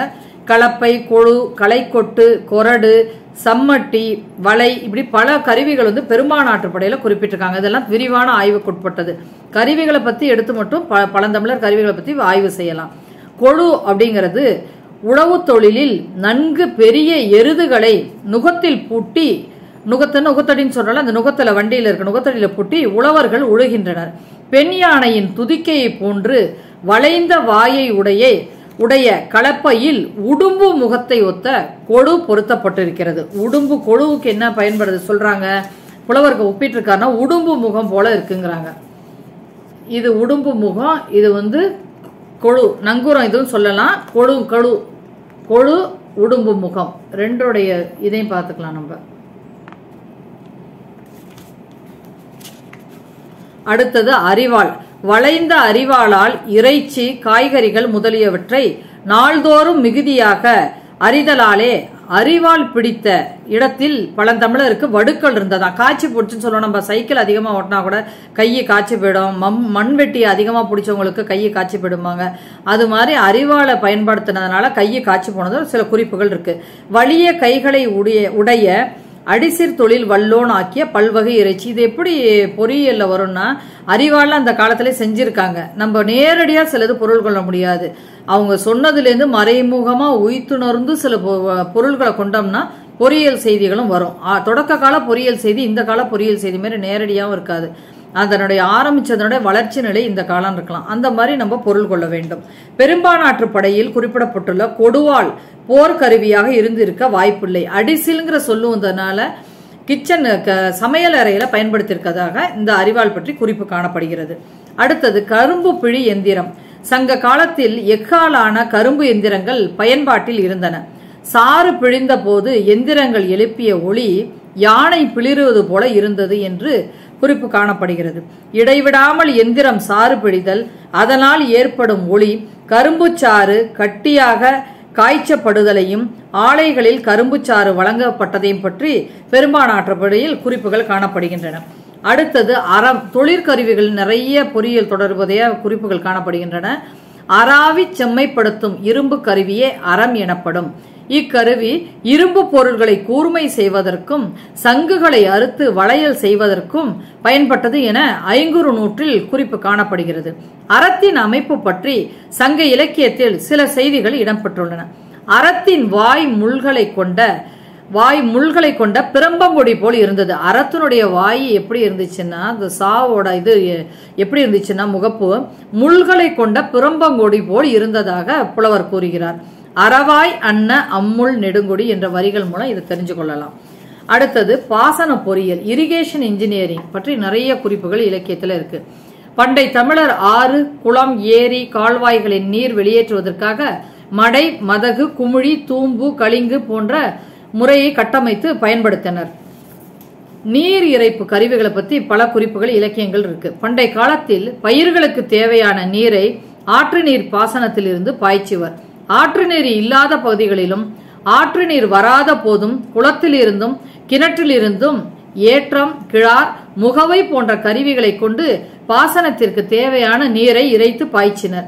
ஏற்றம், ஆற்றில் நீர்வரத்து குறைந்த போது குளத்திலும் கிணற்றிலும் உள்ள நீரை வயலுக்கு பாய்ச்சுவதற்கு இறைப்பு கருவியை கொண்டு நீர் இறைப்பர். இந்நீர்நிலைகளில் நீரை இறைப்பதற்கு ஏற்றம் வைத்து இறைப்பர். இவ்வேற்றத்தில் ஆம்பி என்ற கருவி பொருத்தப்பட்டிருக்கும். ஏற்றத்துல ஒரு வாலிமர் இருக்கதா ஆம்பின்னு சொல்றாங்க. இதை பற்றி ஒரு குறிப்பு மதுரை காஞ்சில ஏற்றமோடு வழங்கும் அகல் ஆம்பி என்ற பாடல் குறிப்பிடுகிறது. முகவை, கிணற்றில் இருந்து நீர் இறைப்பதற்கு முகவை என்ற கருவியை பயன்படுத்தினர். இக்கருவியின் கழுத்து பகுதி குறுகி இருக்கும். இதற்கு பத்தல் என்ற பெயரும் உண்டு. கோவலர் கூவல் தோண்டிய என்ற அகநானூற்று வரிகளை இதற்கு எடுத்துக்காட்டா சொல்லலாம். நீர்ப்பாசன கட்டமைப்புகள்ல மடை, மதகு இதெல்லாம் குறிப்பிடும்படியா இருக்கு. மடைன்னு பார்த்தோம்னா மடை திறந்து தாவும் நதி போல்னு ஒரு பாட்டு கூட இருக்கும். அடைச்சி வச்சிருந்ததை திறந்து விடுறது, அதுக்குரிய கருவி உபகரணம். மடை நீர்நிலையின் ஆழமான பகுதியில் இருந்து நீரை வெளியேற்றும் வகையில் சுமார் 1 அடி அகல சுரங்க வாய்க்கால் நீர்நிலை கரையின் கீழே அமைக்கப்பட்டிருக்கும். நீர் இப்படி ஓடிட்டு இருக்கு நிலத்துக்கு மேலன்னா அதுக்கு கீழே அந்த தரைப்பகுதியில ஒரு நீர்நிலை கரையின் கீழே அமைக்கப்பட்டிருக்கும். ஆழமான பகுதியில் நீரை வெளியேற்றும் வகையில் இந்த மடை அமைக்கப்பட்டிருக்கும். இக்கால்வாயின் உட்பகுதி முனையில் கால்வாயின் வாயினை அடைக்கும் வகையில் என்ட்ரன்ஸ் துளைகளுடன் கூடிய ஒரு சதுர பலகை நேரா ஷட்டர் செங்குத்தான நிலையில் பொருத்தப்பட்டிருக்கும். இத்துளைகளின் வழியே நீர் புகுந்து சுரங்க கால்வாய் வழியே வெளியேறும். இதுல என்ன ஒரு முக்கியத்துவம்னா, தேவையானப்ப நீர் பாய்ச்சணும்னா அந்த ஷட்டரை தூக்கிட்டா அந்த நீர் கண்கள் வழியா 3 ஓட்டம் இருக்கும், அது வழியா போயிடும், துளைகள் வழியா. தேவையில்லாட்டி அதை மூடிட்டோம்னா நீர் போக்குவரத்து பாசனத்துக்கு தடைப்படுத்திடலாம். இத்துளைகள் உள்வாய் என்று அழைக்கப்பட்டன. இதை பற்றி குறிப்புகள் இலக்கியங்கள்லையும் இருக்கு, முக்கியமா கல்வெட்டுகள்ல காணப்படுகிறது. மதகு, இது ஆங்கிலத்துல ஸ்லூயிஸ்ங்கிறாங்க. நீர் தேக்கத்திலிருந்து பாசனத்திற்காக திறந்து விடப்படும் நீரின் அளவினை ஒழுங்குபடுத்தக்கூடிய கருவின்னு சொல்லலாம். குளம் அல்லது ஏரியின் அடியில் சதுர வடிவ குறுக்கு வெட்டு கொண்ட ஒரு நீர்வழி பாதை அமைக்கப்படுகிறது. இப்பாதையின் உட்புற முனையில் பல துளைகள் கொண்ட அந்த மடை மாதிரியே இது மதகும் தொட்டி போன்ற பள்ளம் அமைக்கப்பட்டுள்ளது. இத்துளைகளின் வழியாக நீர் பாதைக்குள் சென்று குளத்திற்கு வெளியே பாசன கால்வாய்களுக்கு செல்ல முடியும். இத்துளைகளை நாளி கண்கள் எனப்படும். இந்த பள்ளத்தில் மேலும் கீழுமாக நகரக்கூடியவாறு பொருத்தப்பட்ட ஒரு நகரும் கதவு மூலம் நாழிக்கண்களை தேவையான அளவிற்கு மூடவோ திறக்கவோ முடியும். எனவே நீர்ப்பாதையின் வழியே திறந்து விடப்படும் நீரின் அளவினை தேவையான அளவிற்கு கூட்டவோ குறைக்கவோ முடியும். இதற்கு பயன்படும் கருவிதான் அந்த மதகுங்கிறாங்க. இதை பத்தி குறிப்பு ஐங்குறுநூற்றில் நீர்படர் தூம்பின் என்ற பாடல் குறிப்பிடு. தூம்பு அப்படின்னு ஏன் சொல்றேன்னா, அந்த நீர் போறதுக்கு குழாய் மாதிரி உள்ள துளை இருக்குல்ல, உட்துளை எதுவுமே உள்ள எதுவுமே இல்லாம நீர் போறதுக்கு வழி இருக்குல்ல, அததான் தூம்பு. இதன் மூலம் தான் யானையோட துதிக்கை தூம்பு, துளை உள்ளது தும்பிக்கை துதிக்கைன்னு வந்துச்சுன்னு சொல்லுவாங்க. தூம்பு. அதே மாதிரி மடை, நீர்நிலையை குறிப்பிட தமிழ் மொழியில் மடு என்ற சொல்லையும் பயன்படுத்தியுள்ளனர். மடுப்பு என்றால் அடைப்பு என்று பொருள். மடை என்னும் சொல் நீர் செல்லும் பாதையை அடைத்து திறக்கும் மதகு பலகையை குறிப்பதாகும். அதே மாதிரி பூமிக்கு அடியில புதைச்சு வச்சிருந்ததுனால புதவுன்ற சொல்லையும் பயன்படுத்துறாங்க. புனல் பொறு புதவு என்று அகநானூற்று பாடலும் இந்த பொருளை குறிக்குது. அடுத்தது, நீர்நிலைகளில் அமைக்கப்படும் போது மதகுகள் குளவாய் என்று வழங்கப்பட்டன. ஒரு கால்வாயின் முகப்பு அல்லது தலைப்பகுதியில் இம்மதகு அமைக்கப்படும் போது அதன் முதன்மை மதகு என்றும் தலைவாய் என்றும் வாய்த்தலை என்றும், இப்ப பெட்டவாய் தலைன்னு திருச்சி போற பகுதியெல்லாம் இருக்கு, இதெல்லாம் இந்த பேர் இப்படிதான் பழங்காலத்திலேருந்து வந்ததனுடைய தொடர்ச்சின்னு சொல்லலாம். கூற்றன் வாய், முகவாய் என்றெல்லாம் பலவாறாக குறிப்பிடப்பட்டுள்ளன. குமிழின்னு ஒரு பேரும் இருக்கு மதகுக்கு. என்னன்னா, நீர்நிலைகளிலிருந்து கரை நிலத்தின் அடிப்பகுதியில் புதைந்து வருமாறு அமைக்கப்பட்ட மதகு கட்டுமான துமாரம் வழியே வரும்போது நீர் குமிழ்ந்து வெளிப்படும். அதற்காக இதுக்கு குமிழிங்கிறாங்க. அந்த மதகே கல்லால் ஆடிச்சுன்னா கற்குமிழிங்கிறாங்க. புதவு, குமிழி, மடை எல்லாம் வெவ்வேறு அளவுல வெவ்வேறு பேரு, ஆனா ஒரே மைய கருத்து உள்ளதுதான். மதகுக்கு தூம்புன்னு பேர் இருக்குது, முன்னமே பார்த்தோம். அதே மாதிரி பாசனத்துல முக்கியமா கல்லணையோட பாசனத்தை பத்தி குறிப்பிடணும். தமிழர் பாசன பொறியியல்ல மிகச்சிறந்த சாதனைனா கல்லணை உருவாக்கம்னு சொல்லலாம். கரிகான் சொல்ல காலத்துல அது கட்டப்பட்டது. அலைகள் தேக்கி வைக்கிறான ஒன்னும் தடுப்பணை இருக்கு. களப்பணி மூலம் பார்த்ததுல சில குறிப்புகள் இன்னொரு காணொலியில விரிவா இன்னொரு நிறுவனத்துக்கு சொல்லியிருக்கேன். இங்க சுருக்கமா சொல்றேன். இது ஒரு தடுப்பணை. தமிழக பாசன பொறியியல் தொழில்நுட்பத்தில் குறிப்பிடத்தக்கது கல்லணை கட்டுமானம். கல்லணை நீர் பகிர்மான முறை காவிரி ஆற்றின் போக்கில் திருவரங்க தீவிற்கு முன்புள்ள பகுதி அகண்ட காவேரி எனப்படும். இவ்விடத்தில் காவிரி இரண்டாக பிரிந்து செல்கிறது. பிரிந்த ஆறு கொள்ளிடம் எனப்பட்டது. திருவரங்க தீவின் கீழ்முனை அருகே கல்லணைக்கு அருகில காவிரி ஆற்றை விட 6 அடி தாழ்வாக கரையை உடைத்து கொண்டு கொள்ளிடத்தில் வெள்ளம் பாய தொடங்கியது. இதனால் இந்த இயற்கை அமைப்பால் காவிரி ஆற்றில் நிலையான நீரோட்டம் இல்லாம காணப்பட்டது. அப்பப்போ வெள்ளப்பெருக்கும் ஏற்பட்டது. இதனால் வேளாண்மையும் அடைந்தது. இந்த இழப்பை ஈடுகட்ட இயற்கையை எதிர்த்து கரிகாலன் கல்லணை கட்டியதாக கூறப்படுகிறது. மேலும் பெருந்தொகையில ஒரு பாடல் இருக்கு. அந்த கல்லணை கட்டின அளவு வச்சு ஒரு பாடலே இருக்கு. உச்சம் கோல் என் கோல், உயரம் 16 கோல், எச்சம் பிரிவாய் 20 கோல் அப்படிங்கிற ஒரு பாடல் இருக்கு. இதுல கோல்ங்கிறது அந்த கால சோழர் காலத்துல பயன்பாட்டில் இருந்த ஒரு அளவை முறை, மெஷர்மெண்ட் ஸ்கேல்பாங்கல்ல, அது மாதிரி அளவை முறை. ஜான் கையில் அளக்கிற மாதிரி, சான் ஒரு சான் மாதிரி, ஒரு படி அரிசி அளக்கிற மாதிரி கோல்ங்கிறது இந்த கட்டுமானத்துல பயன்படுத்தின ஒரு அளவை முறைன்னு சொல்றாங்க. அடுத்ததாக பாசன கருவிகள்ல பல பொறியியல் உத்திகள் காணப்படுகிறது. என்னன்னா, கிணறு பாசன ஏற்ற முறை தமிழ் இலக்கியங்களில் ஏற்றம் பற்றிய குறிப்புகள் முன்னமே கூறின. ஏற்றத்தோட வழங்கும் அகல் ஆம்பி, இது மதுரை காஞ்சியில இந்த குறிப்பு இருக்கு.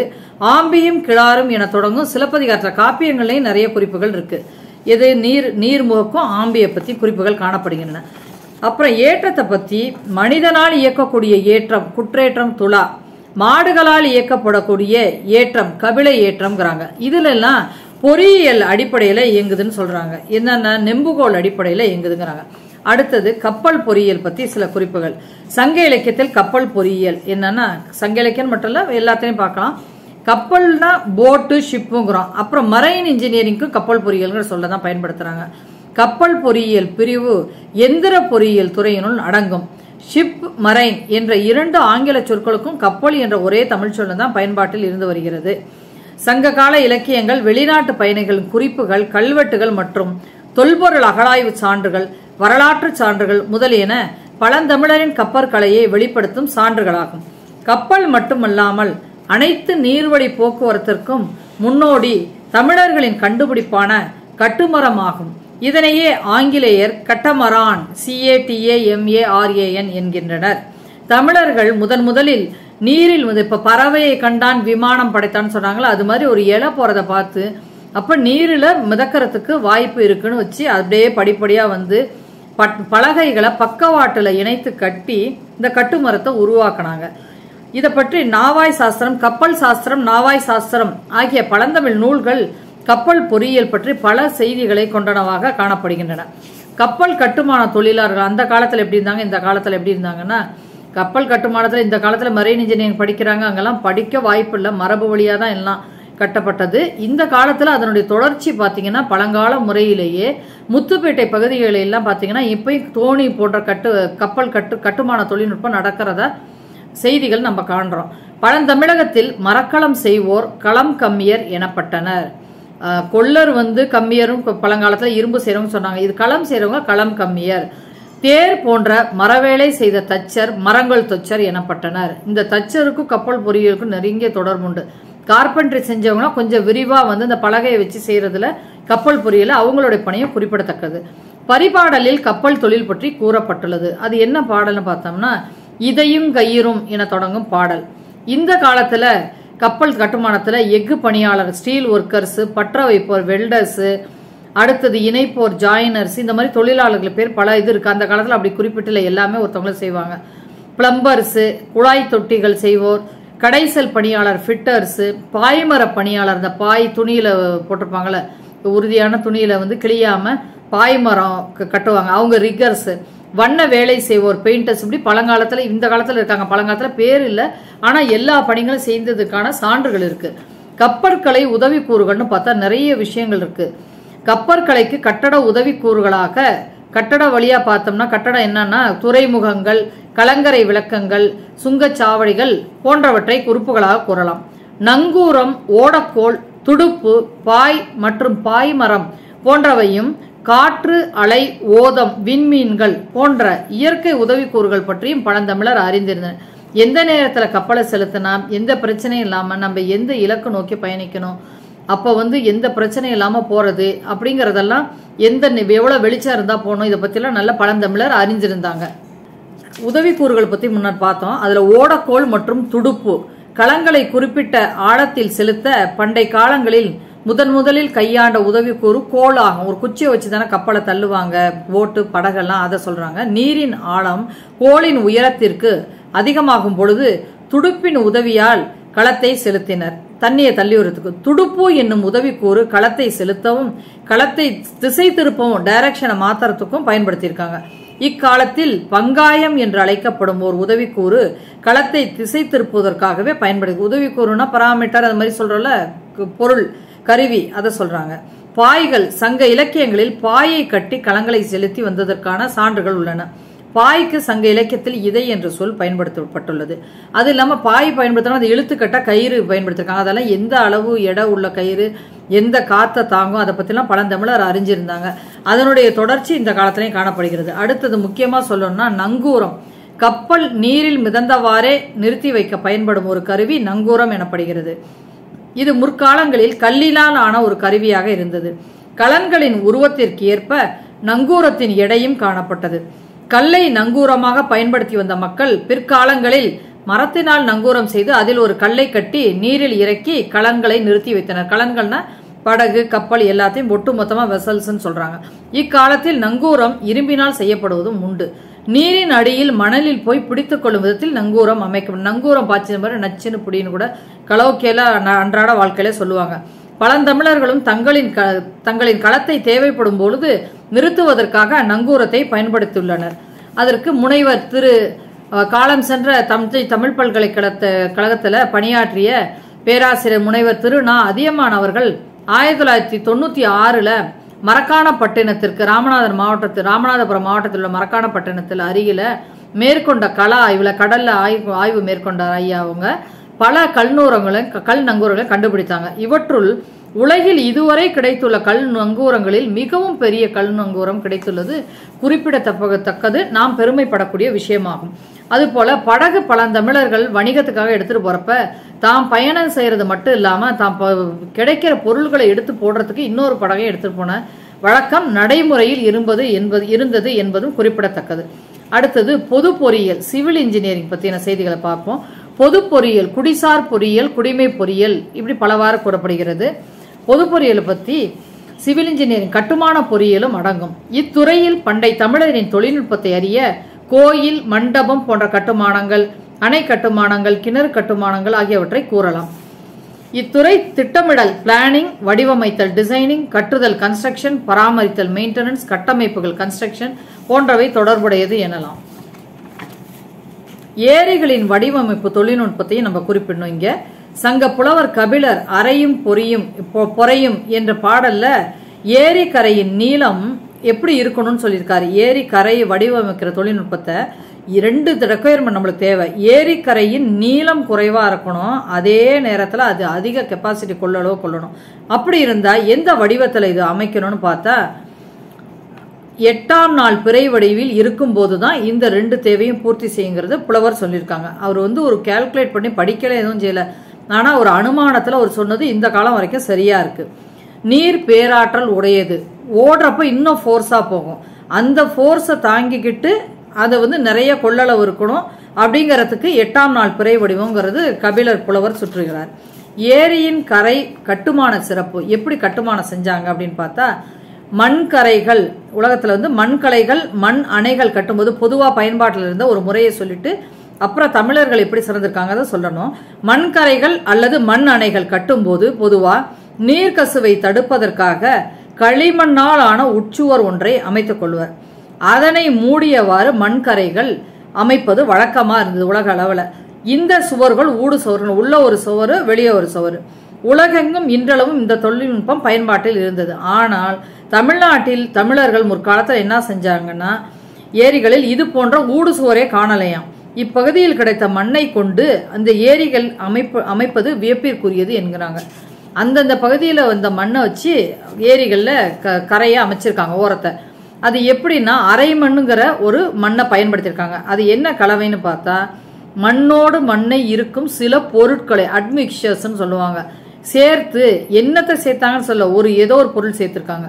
அரைத்து அரைமண் உருவாக்கி ஏரி கரைகளை அமைத்தனர். இப்ப பழங்காலத்துல நம்ம குடியிருக்கிற வீடுகள்லாம் கடுக்காயை கலந்து முட்டையெல்லாம் கலந்து கட்டினாங்கன்னு கேள்விப்பட்டிருக்கோம். அது மாதிரி இது ஏதோ ஒரு பொருளை கலந்து அரைமண்ணை உருவாக்கி ஏரிக்கு ஓரத்துல கட்டினாங்க. அந்த சுவருக்கு இறுகிய மண்ணாலும் பிற பொருட்களாலும் நீர்க்கசிவு தடுக்கப்பட்டது. அது தமிழருடைய பொறியியல் சாதனைன்னு சொல்லலாம். எடுத்துக்காட்டு வீராணம் ஏரி. இந்த ஏரியில் புதிய மதகு ஒன்றை அமைப்பதற்காக கரையை வெட்டிய போது அது பாறை போல் இறுகி இருந்ததையும் நடுவில் ஊடுசுவர் அல்லது களிமண் இல்லாதும் தெரிய வந்தது. இதை பத்தி சர் ஆர்தர் காட்டன்கிற அயல்நாட்டு பொறியியல் வல்லுநர் மிகவும் வியந்து அவருடைய குறிப்புகள் ஆய்வறிக்கையில வெளியிட்டிருக்காரு. அடுத்தது பொது பொறியியல் கட்டுமானத்துல கோயில் கட்டுமானங்களும் பார்க்கணும். கோயில் பழங்காலத்துல அம்பலம், கோட்டம், கோட்டம்பலம் என பலவாறு வழங்கப்பட்டது. அதே மாதிரி கோயில் விட்டத்தை பத்தி சில குறிப்புகள் காணப்படுகின்றது. கட்டடங்களின் கூரையை தாங்கவும் கோயில் கோபுரங்களை தாங்கவும் குறுக்காக அமைக்கப்படும் மரம் விட்டம் என்று வழங்கப்பட்டது. இது தஞ்சை பெரிய கோயில கூட நம்ம பார்க்கலாம். இட்டிகை நெடுஞ்சுவர் விட்டம் வீழ்ந்தென்ன என்ற அகநானூற்றில் விட்டமத்தை பத்தி குறிப்பிட்டிருக்கு. இது ஆங்கிலத்துல ராப்டர், குறுக்கால உறுதிக்காக கொடுக்கப்படுற ஒரு மர சட்டம். அதே மாதிரி தஞ்சை பெரிய கோயிலை பத்தி நிறைய குறிப்புகள் பொறியியல் சாதனைகளை சொல்லலாம். தஞ்சை பெரிய கோயிலின் இது இன்னொரு காலநிலையும் சொல்லியிருக்கனால இங்க சுருக்கமா சொல்றேன். தஞ்சை பெரிய கோயிலின் நீளம் 241.51 மீட்டர், குறுக்களவு 125.8 218 மீட்டர். அதன் கருவறையின் மீது கட்டப்பட்டுள்ள விமானம் சதுர வடிவமானது. கருவறைங்கிறது முக்கிய மூலவரை வச்சிருக்க ஒரு இது. அதற்கு முன்னாடி உள்ளதெல்லாம் கோபுரம்னு சொல்லுவாங்க. விமானங்கிறது மூலவரை வச்சிருக்க கோபுரம் விமானம்பாங்க. 13 மாடிகளை கொண்டது. 216 அடி உயர முடியாது. இவ்விமானத்தில் கடைக்காலோ 5 ஃபவுண்டேஷன் வந்து 5 அடி தான் இருக்குன்னு சொல்றாங்க. உச்சி வரை ஒரு கல்லுக்கும் மறு கல்லுக்கும் இடையே எந்த வகையான காரை பொருளும் கிடையாதுன்னு சில ஆய்வாளர்கள் சொல்றாங்க. ஆனா நான் கள ஆய்வுல உச்சுவர் வெளிச்சுவர் கடையில போய் பாக்குறப்ப சில காரை பூச்சிகள் காணப்பட்டது. கள ஆய்வின் மூலம் அது கண்டறியப்பட்டது என்பதையும் குறிப்பிட விரும்புகிறேன். எந்த மாதிரி கல் அமைப்புகள்லாம் வச்சு பண்ணிருக்காங்கன்னா, ஒரு கல்லு அந்த மூல இடத்துல இருந்து கல்லை கொண்டு வந்திருக்காங்க. சாரப்பள்ளங்கிற இடத்துல இருந்து கல் எடுத்துட்டு வந்து சாரம் அமைச்சு மணல் மேடுகள் அமைச்சு அந்த கல்லுகளை பெரிய பெரிய கல்லுகளை ஏற்றிருக்கதா சொல்றாங்க. இது ஒரு சிலர் என்ன சொன்னாங்க, ஒரு மலையை எப்படி சுத்தி எப்படி பஸ் பேருந்துகள் போகுது அது மாதிரி சுத்தி சுத்தி உச்சி அடைஞ்சாங்கன்னு சொல்றாங்க. இது இன்னும் விரிவான ஆய்வுக்குட்பட்டதா இருக்கு. அந்த கல்லுகள் எல்லாம் எப்படின்னா, இப்போ ஒரு பேப்பரை கிழிச்சோம்னா அதை திருப்பி பொருத்தி பார்த்தோம்னா அந்த ஓரங்கள் ஒட்டுற மாதிரி வச்சோம்னா அந்த பழைய பேப்பர் நிலைக்கு நம்மளுக்கு வரும். அது மாதிரி பாறையை எப்படி வெட்டி எடுத்துட்டு வந்தாங்களோ அதே மாதிரி பழந்தமிழரின் கட்டடக்கலை திறனின் உச்சக்கட்ட வெளிப்பாடாக தஞ்சை பெரிய கோயில் கட்டுமானத்தை சொல்லலாம். இது ராசராச மன்னனால் கட்டப்பட்டது. இக்கோயிலின் விமானம் என்று வழங்கப்படும் கோபுரம் 216 அடி முன்னமே சொன்னோம். பழந்தமிழின் பொறியியல் நுட்பங்கள் இக்கோபுர கட்டுமானத்தில் வெளிப்படுகின்றன. கோயில் கட்டுமானம் நில தேர்வு எப்படி செஞ்சாங்கன்னா, தஞ்சையின் மேற்கு மற்றும் கிழக்கு பகுதிகள் ஏன் அந்த இடத்த தேர்வு செஞ்சாங்கன்னு ஒரு காரணம் இருக்கு. நிலவியல் அடிப்படையில தஞ்சையின் மேற்கு மற்றும் கிழக்கு பகுதிகளில் வயல்களும் புன்சை நிலங்களும் உள்ளதால் அப்பகுதி மண் அழுத்தமுடையதாக இல்லை. பலபலன் இருக்குமாங்களா அது மாதிரி. நகரின் தென்பகுதி மட்டும் செம்பாறை கற்கள், செம்புராம் பாறை கற்கள்னு சொல்லுவாங்க. செம்பாறை கற்களால் ஆன வல்லம் பகுதியில் இந்த மாதிரி கற்களை இன்னும் வீட்டு பகுதிகளில் பார்க்கலாம். செம்பாறை கற்களால் ஆன அழுத்தமான நிலப்பகுதியாகும். அதிலும் குறிப்பாக பெரிய கோயில் அமைந்துள்ள நிலப்பகுதி மட்டுமே உயர் அழுத்தம் தாங்கக்கூடிய திறன் கொண்டதால் அப்பகுதி கோயில் கட்டமைக்க தேர்வு செய்யப்பட்டதாக இக்கால பொறியியல் வல்லுநர்கள் குறிப்பிடுகிறார்கள். என்னென்ன கட்டுமான பொருட்கள் பயன்படுத்தினாங்கன்னா, கல். ஒரு கணக்கெடுக்கப்படி முதல்ல கல்லை பத்தி பார்க்கலாம். ஒரு கணக்கெடுப்பின்படி பெரிய கோயிலை கட்ட சுமார் 75,000 கனமீட்டர் கருங்கற்கள் பயன்படுத்தப்பட்டதாக கூறப்படுகிறது. மிக்மாடைட்டிக் கிரானைட் ஸ்டோன்ஸ்ங்கிறாங்க. இவை வெவ்வேறு நிறங்களில் காணப்பட்டன. அதனால வெவ்வேறு இடத்துல எடுத்துட்டு வந்தாங்கன்னு நம்ம சொல்ல முடியாது. ஏன்னா ஒரே கல்லு குவாரியில வெவ்வேறு நிறத்துல காணப்படுவது உண்டு கற்கள். அடுத்தது செங்கல். பெரிய கோயில் விமான கூரை தளத்தில் செங்கற்கள் பயன்படுத்தப்பட்டுள்ளன. மேலும் கோயிலை சுற்றியுள்ள சுவர்களின் மேல் வரிசையாக அமைக்கப்பட்டுள்ள நந்திகளில் சிதைந்த பகுதிகளை நோக்கும் போது செங்கற்கள் பயன்படுத்தப்பட்டு பெரிய கோயிலின் கட்டுமானத்தில் செங்கற்களும் பயன்படுத்தியுள்ளது புலனாகிறது. அடுத்தது மரம். விமானத்தின் உட்சுவர் மற்றும் வெளிச்சுவர் இவற்றுக்கு இடையில் உள்ள முதல் தளத்தில் மர உத்திரம் பயன்படுத்தினது என்பது ராப்டர் அதுக்கு சொன்னது. பெரிய கோயில் கட்டுமானத்தில் சுண்ணக்காரையும் பூச்சும் சில இடங்கள் ஆங்கங்கே காணப்படுகின்றன. இதை பற்றி விரிவான ஆய்வு குடவாயில் பேராசிரியர் குடவாயில் பாலசுப்ரமணியம் ஐயா செஞ்சிருக்காங்க. அடித்தளமும் நிலைக்கால்களும் பார்த்தா விமானம் ஒரே சுவராக இல்லாமல் உட்சுவர் புறச்சுவர் என 2 சுவர்களுக்கு இடையில் எவ்வித பொருளையும் கொண்டு நிரப்பாததால் உட்கூடா ஹாலோவா இருக்குங்கிறாங்க. இங்கேருந்து பார்த்தா நேரா உள்ள வந்து துளை அப்படியே போகும். உச்சியில வந்து ஒரு காயின் சோழர் கால காசு வச்சிருப்பாங்க. இதெல்லாம் நம்ம கலா ஆய்வுல பார்க்கலாம். 2 சுவரு 2 சுவருக்கு நடுவுல இடைவெளி இருக்கும். இச்சுவர்களுக்கு சேர்த்து மொத்தம் 40 அடி உயர நிலைக்கால்கள் பயன்படுத்தியுள்ளன. அந்த இதுக்கு மட்டும் ஃபவுண்டேஷன் ஆய்வாளர்கள் கூறுகின்றனர். கற்களை அடிக்கிய நுட்பம்னு பார்த்தோம்னா, பந்து மற்றும் கிண்ண இணைப்பு, பால் அண்ட் சாக்கெட் ஜாயிண்ட், நீள்குழிவு இணைப்பு, கோர்வை இணைப்பு, க்ரூ ஜாயிண்ட், இன்டர்லாக்கிங் ஜாயிண்ட், காடி பல்ல இணைப்பு, டங் அண்ட் க்ரூ ஜாயிண்ட், இந்த மாதிரி மெத்தட்ல கற்களை இணைச்சிருக்காங்கன்னு சொல்றாங்க. ஒவ்வொரு முறையும் வந்து விரிவான ஆய்விற்குட்படுது. வெவ்வேறு இடத்துல வெவ்வேறு முறையில இணைச்சிருக்காங்க. கல்லை எப்படி வெட்டி எடுத்துட்டு இருந்தாங்களோ அதே மாதிரி கொண்டாந்து அடுக்கி அதை வந்து செஞ்சிருக்காங்க. அடுத்தது ராணுவ பொறியியல், டிஃபென்ஸ் இன்ஜினியரிங் பழங்காலத்துல இருந்துச்சு. இது எந்த தமிழர் பத்தி தமிழர் பொறியியல் இது எந்த இடத்துல வரும்னா, மதில், கோட்டை, கொத்தளங்கள் அதை வச்சுட்டு இப்ப தஞ்சை பெரிய கோயில் நாங்க தஞ்சை பிறப்பிடமா கொண்டதுனால அதை எடுத்துக்காட்ட சொல்றேன். தஞ்சை பெரிய கோயிலை சுத்தி ஒரு அகழி, மதில், சுவர் எல்லாம் காணப்படுது. அதெல்லாம் பழங்காலத்து சோழர் காலத்துல, மராட்டியர் காலத்துல, வெவ்வேறு காலத்துல கட்டினதா கூறப்படுகிறது. மதில்னா என்னன்னு பார்த்தோம்னா, பெரிய சுவர் பொதுவா உயரமாகவும் நெடியதாகவும் திண்மையாகவும் கற்களையும் களிமண் குழம்பினை கொண்டும் சுண்ண கலவினை கொண்டும் கட்டிய சுவர் பாதுகாப்பு மதில் எனப்பட்டது. மதில் அமைப்பு பற்றி சங்க இலக்கியங்களில் பல குறிப்புகள் காணப்படுகின்றன. மதிலையே இஞ்சி கோட்டை என்று வெவ்வேறு பேர்லையும் சொல்றாங்க. இஞ்சினா என்னன்னா இஞ்சிதல், இறுகுதல் என்ற பேர்ல இஞ்சின்னு பேர் வந்திருக்கு. நெடிய மதில் இஞ்சி எனப்படுகிறது. நீட்டமா போய்கிட்டே இருக்கிறது. ஒரு நகரின் புறநகர் பகுதியை பாதுகாக்குமாறு நெடிதாக கட்டப்பட்ட மதில் இஞ்சி எனப்பட்டது. அந்த காலத்துல இருந்து இப்பயும் அப்பதான் சொல்றாங்க. முதலாம் ராசராசன் காலத்தில் இருந்த கருவூர் தேவர் தாம் பாடிய திருவிசைப்பாவில் செம்பையுருக்கி செய்து வார்த்து கருங்கல்லால் கட்டின மதிலை இஞ்சி என சுட்டியுள்ளார். இஞ்சி சூழ் தஞ்சை என்று இதிலிருந்து தான் அந்த வரிகள் வந்தன. கோட்டைன்னு என்னன்னு பார்த்தோம்னா கருவிகளுடன் கூடிய மதில் கோட்டை எனப்படுகிறது. இந்த காலத்தில் திரைப்படங்கள் எல்லாம் கூட காட்டுவாங்க. என்னன்னா மறைஞ்சு இருந்துட்டு கோட்டை பகுதியிலேருந்து எதிரியை தாக்குற மாதிரி இருக்கும். அது அந்த காலத்து கட்டுமானத்தின் தொடர்ச்சின்னு நம்ம சொல்லலாம். அடுத்தது இப்போ இவ்வளோ நேரம் பார்த்தது இலக்கியங்கள் அடிப்படையில் பொறியியல் செய்தி. இப்போ நில வகை வாரியாக பொறியியலை ஆய்வு செய்வது பார்க்கலாம். முதல்ல நிலங்கள நானிலம் ஐவகை நிலம். முதல் எனப்படுவது நிலம் பொழுதிரண்டின் இயல்பென மொழிப இயல்புணர்ந்தோரே என தொல்காப்பியம் பொருளதிகாரம் அகத்திணையில் கூறப்படுகிறது. முதற் பொருள் ஒன்றாகிய நிலம் 4 வகைப்படும். அவை குறிஞ்சி, முல்லை, மருதம், நெய்தல் என்பவை. குறிஞ்சி நிலம் மலையும் மலை சார்ந்த இடம். முல்லை நிலம் காடும் காடும் சார்ந்தனா. மலை அடுத்தது காடு, அடுத்தது என்ன வயல், இப்படி வரிசையா வருது மேலேருந்து கீழே. மருத நிலம் வயலும் வயலும் சார்ந்த இடம். நெய்தல் நிலம் கடலும் கடல் சார்ந்த இனம். பாலை என பிரிவுக்கு நிலப்பிரிவு கிடையாது. எனினும் அதற்குரிய தனிநிலம் இல்லை என்பது குறிப்பிடத்தக்கது. ஆனா ஆய்வுன்ற போறப்ப பாலை முல்லையும் குறிஞ்சியும் முறைமையில் திரிந்து வெம்மையான கோடை காலத்துல அந்த நிலத்தையே பாலையா சொல்றதா ஆய்வுகளை நம்ம எடுத்துக்கொள்ளலாம். இப்ப மருத நிலத்துக்கு எப்படி பேர் போட்டுச்சுன்னா அந்தந்த காலத்துல அந்த நிலத்துக்கு எப்படி பேர் வச்சுன்னா அங்க அதிகமா எந்த தாவரம் இருக்கோ அதை வச்சு மருத மரம் அதிகமா இருந்தாலும் மருத நிலத்துக்கு அந்த பேர் வச்சாங்கிறத இலக்கியங்கள் குறிப்புகள் காணப்படுகின்றன. அடுத்தது ஐந்திணையில் மற்ற 4 திணை மக்களும் உணவுக்காக மருதன்னா வயலும் வயல் சார்ந்த உணவுக்காக இந்த மருத நில மக்களையே நம்பி வாழ்ந்தனர். பண்டமாற்று முறையில அவங்கள்ட்ட கிடைக்கிறத கொடுத்து இவங்க உணவுப் பொருளா வாங்கிக்கிட்டாங்க. மருத நில பகுதி நீர்வளமும் நிலவளமும் ஒருங்கே காணப்பட்டது. இதன் காரணமாக தாவர இனங்கள் செழிப்பாக அங்க வளர்ந்தன என்று இலக்கியங்கள் கூறுகின்றன. மருதத்தின் பெயர் காரணம் மருத மரத்தினை வைத்தே மருத நிலம் பெயர் பெறுகிறது. இது நன்கு கிளைத்து தழைத்து வளர்ந்த மரமாகும். மருத நில தொழில்கள்னு பார்த்தோம்னா அறம் தொழிற்கருவிகள் நிறைய இருக்கு. அராவி செம்மைப்படுத்தும் இரும்பு கருவியே அறம் எனப்படும். இக்கருவி இரும்பு பொருட்களை கூர்மை செய்வதற்கும் சங்குகளை அறுத்து வளையல் செய்வதற்கும் மிகுதியாக பயன்பட்டது. 5 நூற்றில் இது குறிப்பு காணப்படுகிறது. அறத்தின் அமைப்பை பற்றி சங்க இலக்கியத்தில் சில செய்திகள் இடம்பெற்றுள்ளன. அறத்தின் தோற்றம் எப்படி இருக்குன்னா ரம்பா அறுக்கிறதுக்கு பயன்படுற அதனுடைய தோற்றம் முட்களை கொண்ட பிரம்பங்கொடி போல் இருந்ததாக புலவர் அகநானூற்றில் குறிப்பிடுகிறார். அறவாய் அன்ன என்று தொடங்கும் பாடல். அடுத்தது பொறியியல் தொடர்புடைய சாணைக்கல்லை பத்தி பார்க்கணும்.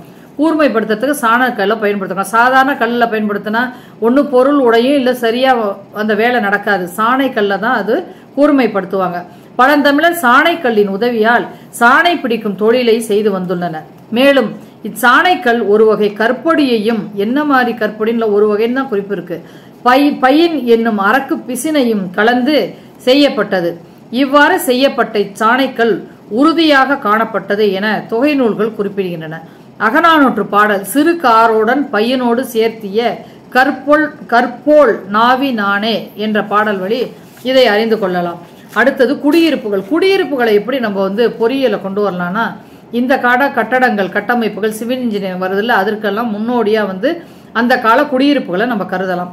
மருத நிலத்து சிற்றூர்களில் வாழும் உழவர்கள் மண்சுவர் கூரை வீடுகளில் வாழ்ந்தனர். மருத நில பேரூர்களில் வாழ்ந்த மக்கள் வசதியான பச்சை செங்கற்களால் அதாவது சுடாத செங்கற்களால் கட்டப்பட்ட கூரை வீடுகளிலும் சுட்ட செங்கற்களை கொண்டு கட்டப்பட்ட காரை வீடுகளிலும் வாழ்ந்தனர். வீட்டு சுவர்கள் சுண்ணாம்பு கொண்டு கட்டப்பட்டிருந்தன. அங்க கிடைக்கிற பொருள்களை வச்சு அவங்கவுங்க குடியிருப்புகளை அமைச்சுக்கிட்டாங்க. மருத நில வீடுகள் இரட்டை கதவுகள் கொண்டு பெரும்பாலும் அமைந்தன. இம்மக்கள் கட்டுமனைகள் கட்டடக்கலையின் முன்னோடிகளாக கருதப்படுகின்றன. களிமண் வண்டல் மண் இவற்றை கட்டமைப்புகளில் பயன்படுத்தினர். களிமண்ணை சுட்டு செங்கல் செய்து செங்கல் களிமண் சாந்து இவற்றை பூசி தானியங்களை பாதுகாத்து வைத்தனர். கொட்டாரம் வாங்கல அது அந்த குதிர் அது பழங்காலத்துல பயன்படுத்தினாங்க. இது தொடர்புடைய தகவல் ஒன்று சொல்லணும்னா இந்த குடியிருப்புகளை பத்தி பார்க்கும்போது ஒரு பொறியியல் கல்லூரியிலேருந்து என்னை அணுகி தமிழர் குடியிருப்புகள் பத்தி நாங்க ஆய்வு செய்யறோம்மா, அது மாதிரி நீங்க ஏதாவது உதவி செய்யுங்கன்னு கேட்டப்ப எங்க தஞ்சை தமிழ் பல்கலைக்கழகத்துக்கு எதிர்க்காப்புல தொகுப்பு வீடுகள், இப்ப அபார்ட்மெண்ட்ஸ் மாதிரி ஒரே சமதளத்துல தொகுப்பு வீடுகள் குறுகிய காலத்துக்காக போட்டிருந்தாங்க. அவங்க வந்து அந்த கூரை வீடுகள் பரிசல கவுத்த மாதிரி இருந்துச்சு.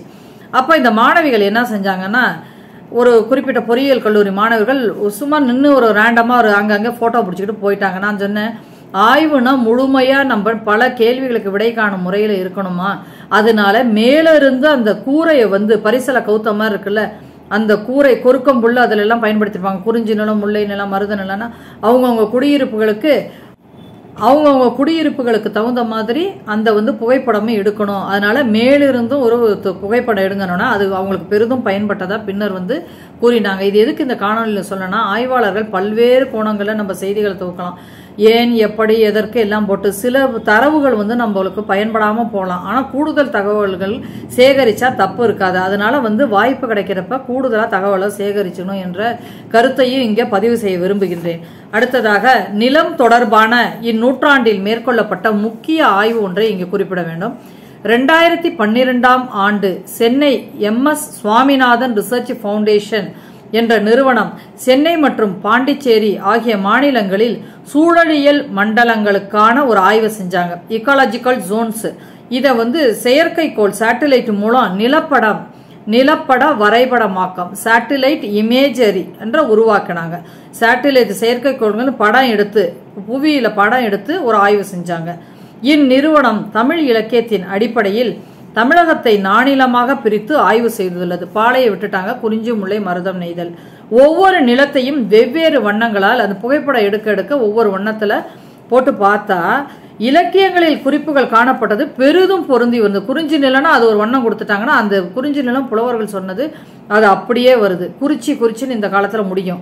ஊர்களுக்கு போறப்ப பாத்தீங்கன்னா குறிஞ்சி நிலம்லாம் குறிச்சின்னு இருக்கும். தஞ்சையை வந்து எப்படி பார்த்தாங்கன்னா மருத நிலம் வண்ணத்துல, குறிப்பிட்ட வண்ணத்துல தஞ்சை வந்து மருத நிலத்துல வருது. இது வந்து முக்கியமான ஆய்வாக நிலத்துல பொறியியல் செய்தியில குறிப்பிடணும். அடுத்தது முல்லை. இப்ப மருதம் பார்த்த மாதிரி முல்லை பெயர் காரணம் முல்லை கொடியை அங்க அதிகமா இருந்த இடத்த முல்லைன்னு பெயர் வச்சுட்டாங்க. முல்லை நிலம் செம்மண் கொண்டது என்று குறிப்பிடுவதை பின்வருமாறு பல பாடல்கள் கூறுகின்றன. முல்லை நில குடியிருப்புகள் என்னன்னா, முல்லை நில பகுதிகளில் உள்ள குடிசைகள் உயரம் குறைவாக, கூரைகள் தாழ்வாகவும் அமைக்கப்பட்டன. குறிஞ்சியில ஒரு மாதிரி, முல்லையில ஒரு மாதிரி. அது வந்து வழியா இப்ப வந்து ஜப்பானீஸ் இகுலு பனி பிரதேசத்துல உள்ள வீடுகள்லாம் குனிஞ்சு போற மாதிரி இருக்கும்னு சொல்லுவாங்க. அது மாதிரி ஒவ்வொரு இடத்துல அவங்க ஒரு மரபா வச்சுக்கிட்டாங்க. இக்குடிசைகளின் கால்கள் குறுகியவையாக இருந்தன. கால்நடை பொருளாதாரத்தை நம்பி வாழ்ந்த கோவலர்களுடைய குடியிருப்புகள் இவ்வாறு அமைக்கப்பட்டிருந்தன. ஆடுகள் எதுக்காக காரணம்னா, ஆடு எவ்வளவு உயரம் இருக்கும் நம்ம தெரியும், ஆவரேஜா சராசரியா. அந்த ஆடுகள் அங்கேருந்து கட்டி அந்த கூரையிலேருந்து கட்டி தொங்க விட்ட இலைதலைகளை நின்றுகிட்டே சாப்பிட்ற மாதிரி ஏதுவாக மனுஷங்க கூட குனிஞ்சு போய்க்கலாம். ஆடுக்கு நல்லது செய்கிற நோக்கில் ஆடுகள் உண்ணுவதற்காக, தலைகளை உண்ணுவதற்காக குறுகிய கால்களை கொண்ட குடிசைகளை கட்டப்பட்டன. இதை பற்றி பெரும்பாநாட்டுப்படையில் ஒரு பாடல்ல குறிப்பு நம்ம பார்க்கலாம். அடுத்ததாக, தொழிற்கருவிகள் முல்லை நிலத்தில் பார்த்தோம்னா ஈட்டி, இதை குந்தம்னு குறிப்பிட்டிருக்காங்க புலவர். வேலோடு ஒத்த மற்றொரு ஆயுதத்தை குந்தம் என்று பண்டை தமிழர் குறிப்பிட்டுள்ளனர். குந்தம் பாசறை அமைக்க பயன்பட்டது. பாசறைனா தற்காலிகமா போர் புரியறதுக்கு தங்கிக்கிற ஒரு இடம் நம்மளுக்கு தெரியும். பயன்பட்டதையும் வையை ஆற்றில் நீராடுவர்களுள்ள சிலர் குந்தத்தை கையில் ஏந்திய குறிப்பும் இலக்கியத்தில் சுட்டப்பட்டுள்ளது. தோட்டி, இது ஒரு கருவி. யானையை அடக்குவதற்கு பண்டை தமிழர் ஒரு வகை கருவியை பயன்படுத்தினர். இக்கருவியும் இரும்பால் செய்யப்பட்டிருக்க வேண்டும். கூரிய முள்களுடன் பிளவுபட்டு காணப்படும் என்று இக்கருவியின் அமைப்பை பற்றி முல்லைப்பாட்டுல சுவைமுட்கருவி அப்படிங்கிற ஒரு பாடல் குறிப்பிடுகிறது. இப்ப இந்த நில வகையில பொறியியல் அடிப்படை பார்த்ததுல சில முடிவுகளுக்கு நம்ம வரலாம். பாளையை தவிர்த்து பார்த்தால் நானிலம் என்றும், பாளையையும் தனியொரு நிலமாக கருதி ஐவகை நிலங்களாக கருதி இந்நிலங்களில் காணப்பட்ட பொறியியல் செய்திகளை ஆய்வு மேற்கொண்டதன் விளைவாக சில முடிவுகள் கண்டுணரப்பட்டன. தமிழர் வாழ்வியல் கூறுகளோடு பொறியியல் மற்றும் தொழில்நுட்ப கூறுகளும் வெளிப்படுகின்றன. சங்க அகநூல்களில் தமிழர் பொறியியல் பற்றிய செய்திகள் அதிகமாக காணப்படுகின்றன. நிலத்தை முன்னிலைப்படுத்தியே பழந்தமிழர் வாழ்க்கை அமைந்தது என்று குறிப்பிடலாம். ஐவகை நிலங்களில் மருத நிலமே பெரும்பான்மையாக காணப்படுகிறது. வெம்மை மட்டுமன்றி உவர் மற்றும் கலர் நிலங்களும் பாலை என்று குறிப்பிடப்பட்டுள்ளன. ஐவகை நிலங்களில் வாழ்ந்த தமிழர் இரும்பு, வெள்ளி, பொன், செம்பு ஆகிய உலோகங்களை பயன்படுத்தியுள்ளனர். இதுல அதிகமா இரும்பை பத்தி பயன்படுத்தியிருக்காங்கன்னு சொல்லலாம். முன்னர் கூறிய ஏற்றத்தை பத்தி ஒரு படம் இப்ப காமிக்கணும். இது இன்றும் பயன்பாட்டில் உள்ள ஏற்ற முறைன்னு சொல்லலாம். இது நெம்புகோல் அடிப்படையில பொறியியல் தத்துவத்துல செயல்படுது. இப்போ முடிவுரையாக நிறைவாக தமிழர் பொறியியல் என்பது இக்காலத்தில் பல்வேறு பொறியியல் துறைகளுக்கும் முன்னோடி என்பது புலனாகிறது. அன்றைய புலவர்கள் விஞ்ஞானிகளோ பொறியியல் வல்லுநர்களோ இல்லை. எந்த பொறியியல் கல்வியும் பயிலவில்லை. ஆனால் அவர்கள் சிந்தனை, பார்வை இவை இக்கால பொறியியல் முடிவுகளோடு அடிப்படையாக அமைகின்றன, பல வகைகளில் பொருந்தியும் வருகின்றன. மேலை நாட்டு ஆராய்ச்சியாளர்கள், வரலாற்று ஆசிரியர்கள் நமது பண்டைய நாகரிகம் பற்றி பேசும்போது நம் முன்னோர்களின் 3 துறைகளை விட்டு போகாம பேசுவாங்க. அது என்னன்னா வேளாண்மை, கப்பல் கட்டுதல், நகர அமைப்பு, டவுன் பிளானிங். இது உலகளாவிய நிலையில் பேசப்படுகின்றன. இவை அனைத்திலும் பொறியியலும் பொதிந்து காணப்படுகிறது. தமிழ் இலக்கியங்களில் சில பொறியியல் செய்திகள் நேரடியாக குறிப்பிடப்பட்டுள்ளன. சில பொறியியல் செய்திகள் மறைமுகமாக இலைமறை காயாகன்னு வழக்கில் சொல்லுவோம், இலைமறை காயாக அதுபோல் குறிப்பிடப்பட்டுள்ளன. இக்காணொலி வழி நான் கேட்டுக்கொள்றது என்னன்னா, பல பொறியியல் செய்திகள் இலக்கியங்களில் பொதிந்துள்ளன. அவற்றை ஆய்வின் வழி வெளிக்கொணர வேண்டும். அவ்வாறு ஆவணப்படுத்தினோம் என்றால் தமிழன் என்று சொல்லுவோம், தலை நிமிர்ந்து வெல்லுவோம் என்று கூறி இத்துடன் என்னுடைய உரையை முடித்துக் கொள்கிறேன். நன்றி, வணக்கம்.